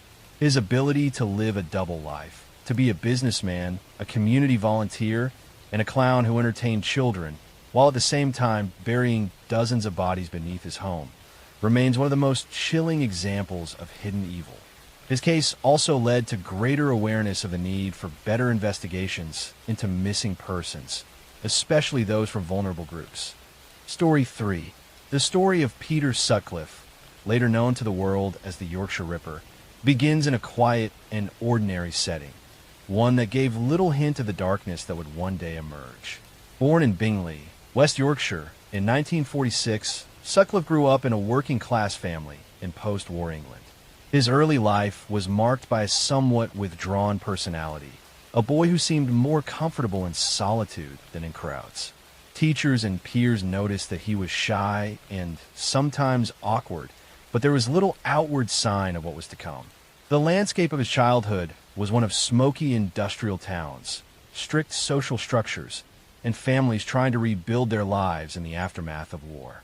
As Sutcliffe grew older, those who knew him recalled a young man who seemed caught between the ordinary expectations of life and a deeper sense of disconnection. He worked various jobs, including in a factory and later as a truck driver, but he never seemed to settle. His relationships were strained, though he eventually married Sonia Surma in 1974, a woman who would remain by his side through much of the turmoil that was to follow. Their marriage was unusual, marked by long separations and a lack of intimacy, which only deepened Sutcliffe's sense of isolation. The crimes that would bring his name into infamy began in the mid-1970s. Between 1975 and 1980, women in the north of England began to be attacked with shocking brutality. Many were sex workers, living vulnerable lives on the margins of society. Others were simply ordinary women going about their daily routines. The killings were marked by a distinctive pattern, with the use of a hammer and a sharpened instrument that inflicted terrible injuries. The attacks were sudden, frenzied, and deeply violent, leaving behind scenes of horror that confounded the police and terrified the public. The press quickly seized upon the fear, labeling the unknown killer the Yorkshire Ripper, an echo of the Victorian-era Jack the Ripper murders in London. The name stuck, and with it came a wave of public panic. Women across the north of England lived under a shadow of dread, avoiding nighttime travel, staying in groups, and fearing the possibility that the next victim could be anyone.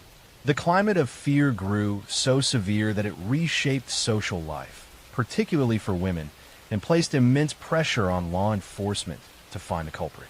The investigation, however, was plagued by mistakes. The West Yorkshire Police launched one of the largest manhunts in British history, interviewing thousands of men, compiling endless files of information, and struggling under the weight of both public expectation and their own internal errors.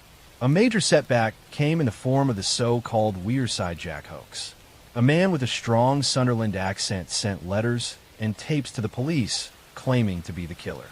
The police, convinced of the authenticity of the recordings, diverted significant resources to focus on suspects with similar accents. In reality, the letters and tapes were fraudulent, later proven to have been sent by John Samuel Humble, a man with no connection to the actual murders. This misdirection allowed Sutcliffe to continue his killings while the investigation drifted off course. By the end of the decade, the list of victims had grown. Women such as Wilma McCann, Emily Jackson, Irene Richardson, Patricia Atkinson, Jane MacDonald, and many more had lost their lives in horrifying circumstances. Some victims were young women with children, others elderly, some students or shop assistants. Each case carried with it grief and devastation for families and communities, while the broader society lived with the constant unease of not knowing when or where the killer would strike next. Despite being interviewed by the police multiple times, Sutcliffe managed to avoid capture. He explained away inconsistencies, charmed his way out of suspicion, and benefited from the disorganization of the investigation. Files were misplaced, connections were overlooked, and the sheer scale of the inquiry left gaps through which Sutcliffe slipped repeatedly. The frustration of the detectives mounted, and the anger of the public grew. Women's rights groups organized protests, demanding greater safety and accountability, and criticizing the police for failing to protect the vulnerable. The breakthrough finally came in January 1981. Sutcliffe was arrested in Sheffield after police officers noticed false number plates on his car. Inside the vehicle, they discovered tools that connected him to the series of murders. Further investigation revealed bloodstains, weapons, and other evidence that left little doubt as to his guilt. Once in custody, Sutcliffe confessed to many of the murders, speaking in a detached and almost casual manner that shocked investigators. He claimed that he had been commanded by voices, a supposed divine directive to rid the world of prostitutes. Whether this was a genuine delusion or an attempt to craft a defense is still debated, but it became a central element of his trial. In May 1981, Sutcliffe stood trial at the Old Bailey. The proceedings gripped the nation as the court heard testimony about the murders, the botched investigation, and Sutcliffe's mental state. His defense argued diminished responsibility, claiming he suffered from paranoid schizophrenia. However, the jury rejected this, and Sutcliffe was convicted of 13 counts of murder and 7 counts of attempted murder. He was sentenced to 20 concurrent life terms in prison, a sentence later upgraded to a whole life tariff, ensuring that he would never be released. The aftermath of the case left lasting scars on British society. Families of the victims struggled with grief for decades, while the surviving victims bore the trauma of their attacks. The failures of the police investigation led to a major public inquiry, which criticized the West Yorkshire Police for their mishandling of the case and recommended sweeping reforms. The Wearside Jack hoaxer was eventually unmasked and imprisoned years later, adding another tragic dimension to the story of misdirection and lost lives.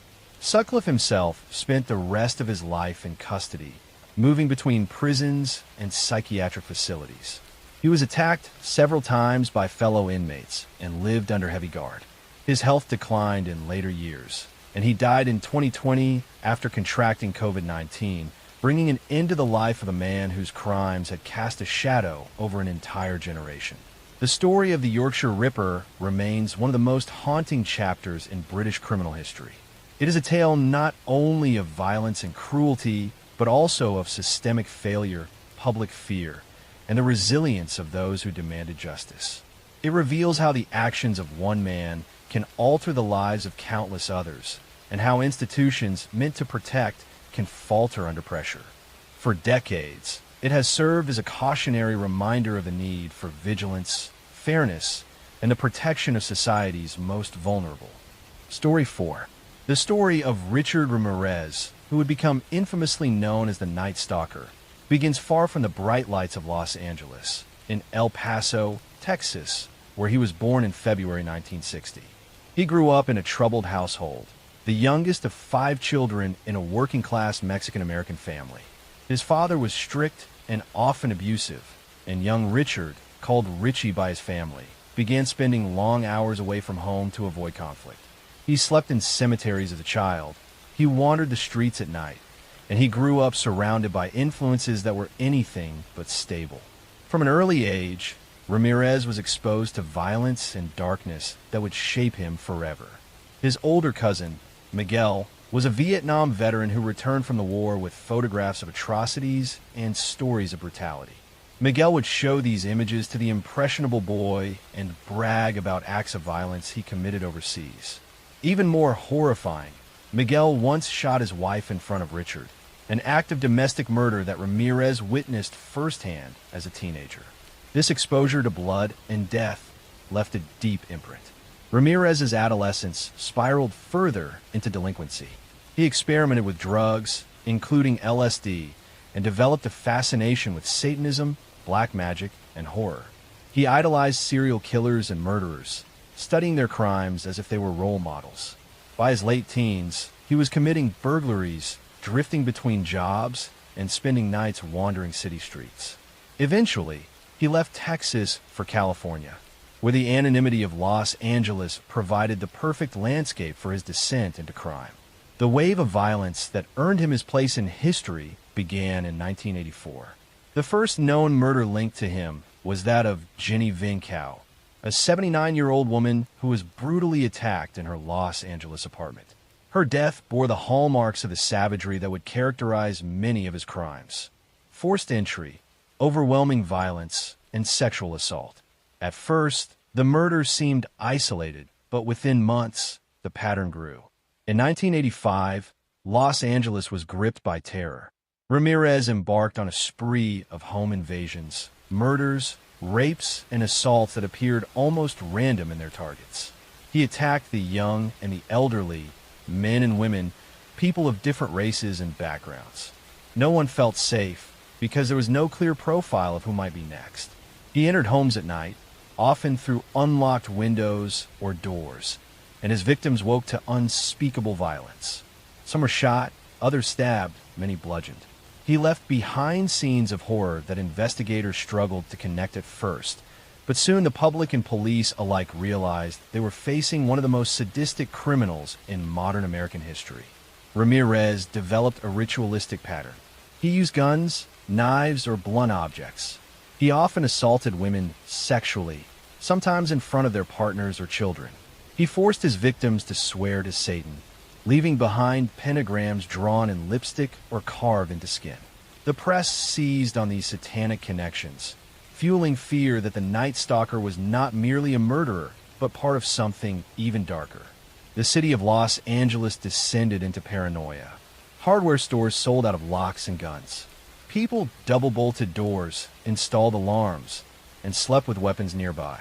The heat of the summer in 1985 made this even more difficult, as residents kept their windows closed in fear. Every creak of the night became a cause for panic. The randomness of Ramirez's targets made him particularly terrifying. Unlike other killers who focused on specific types of victims, Ramirez struck without pattern, so no one felt safe. The police worked tirelessly, but Ramirez proved elusive.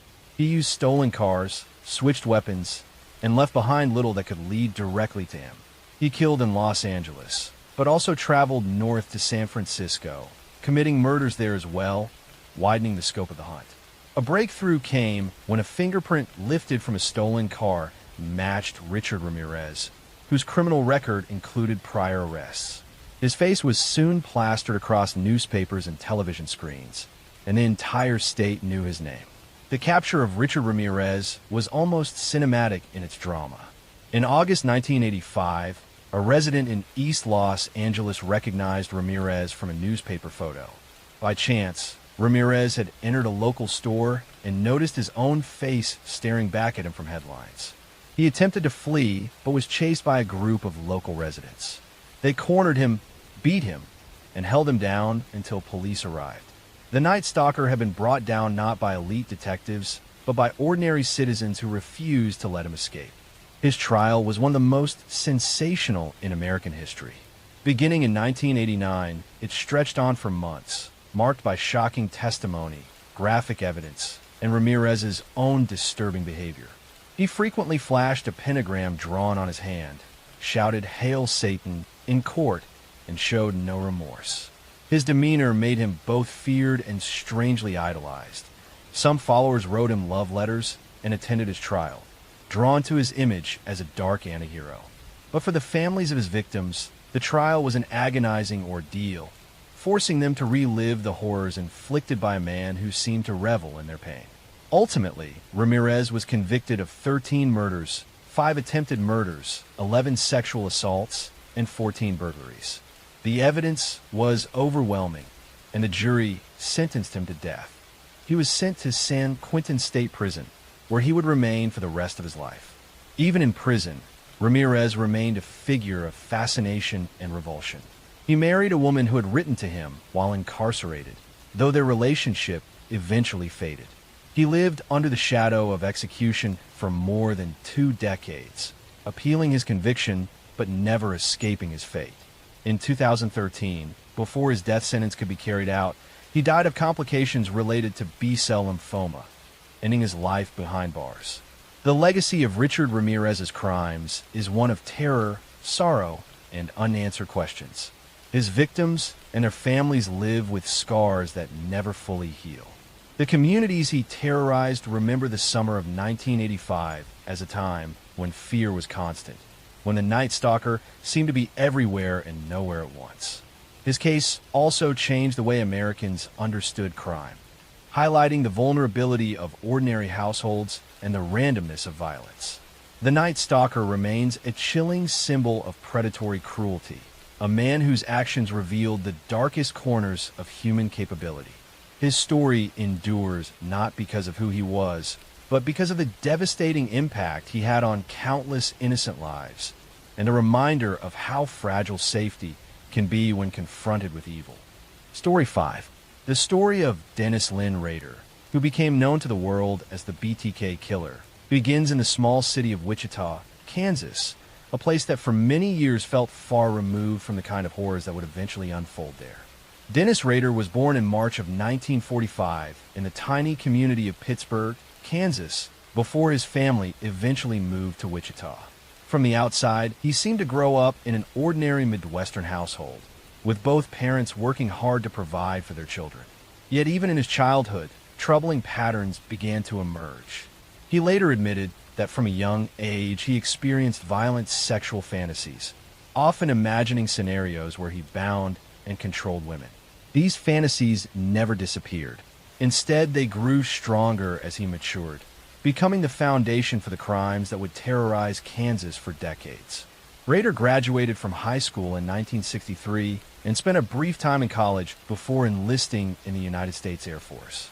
He served from 1966 until 1970, and after returning to Kansas, he attempted to live what looked like an ordinary life. He married his wife Paula in 1971, settled down in the Wichita area, found steady work first in a meat packing plant and later with an outdoor supply company, and eventually became a compliance officer for the city of Park City, a suburb of Wichita. He was also active in his church congregation, even serving as president of the church council. To neighbors and colleagues, he seemed strict and somewhat odd, but far from dangerous. No one could have imagined the hidden life he was leading. The first known murders attributed to Rader occurred in January of 1974, when he entered the home of the Otero family in Wichita. Inside were Joseph and Julie Otero and 2 of their young children. What unfolded that morning was an act of unimaginable violence. Rader bound each member of the family with cords and methodically killed them one by one. The brutality of the Otero murders stunned Wichita and immediately led police to believe a highly dangerous individual was at large. Yet investigators had few leads. There were no suspects, no clear motive, and no connection between the victims and a possible killer. The Otero murders might have remained an isolated tragedy, but soon afterward Rader made it clear he wanted recognition. In October of 1970, a local newspaper received a letter from someone claiming responsibility. The letter described details of the crime scene that only the killer could know.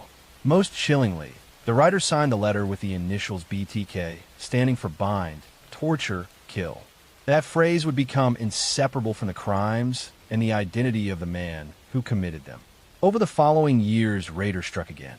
In April 1974, he killed Catherine Bright, a young woman he attacked in her home after following her. 2 years later, in March 1977, he murdered Shirley Vian, a mother whose children he locked in a bathroom while he carried out the crime. In December of that same year, he killed Nancy Fox, an attack he later called one of his most significant. Rader continued to taunt police and media through letters and poems, always signing them BTK. His communications revealed a desire for notoriety and control. He wanted to ensure his crimes would not be forgotten and that his name would instill fear. Despite the communications, investigators struggled to identify the killer. The crimes appeared carefully planned, and the letters revealed a disturbing intelligence. Task forces were formed, tips poured in, but the identity of BTK remained elusive. By the early 1980s, Rader seemed to go quiet. In reality, he had not stopped having violent fantasies, but he began spacing out his attacks, making them harder to connect. In April 1985, he murdered Maureen Hedge, a neighbor who lived just down the street from him. He later confessed to hiding her body in the church where he served as council president, posing her in different positions before disposing of her remains. In September 1986, he killed Vicki Weggerl, leaving behind her husband as the one to find her bound and strangled. At the time, police did not realize this crime was connected to BTK, and it was only later confirmed through DNA evidence. His final known murder occurred in January 1991, when he killed Dolores Davis, again abducting her from her home and leaving her body in a rural area outside Wichita. After that, Rader appeared to go dormant. For more than a decade, there were no known BTK murders, and many in Wichita began to believe the killer had either died or moved away. During this time, Rader continued living his outwardly normal life. He raised 2 children, maintained his job as a compliance officer where he enforced petty city codes with almost obsessive rigor, and remained active in his church. Those who knew him described him as strict, rule-bound, and somewhat controlling, but nothing that pointed to a secret double life as a serial killer. Then in 2004, more than 30 years after the first Otero murders, Wichita received a shock. BTK resurfaced. A local television station received a package containing photographs and a copy of Vicki Weggerl's driver's license, stolen from the crime scene years earlier. This was undeniable proof that the killer was still alive and wanted attention once again. Over the next year, a series of communications arrived at media outlets and police, all from BTK.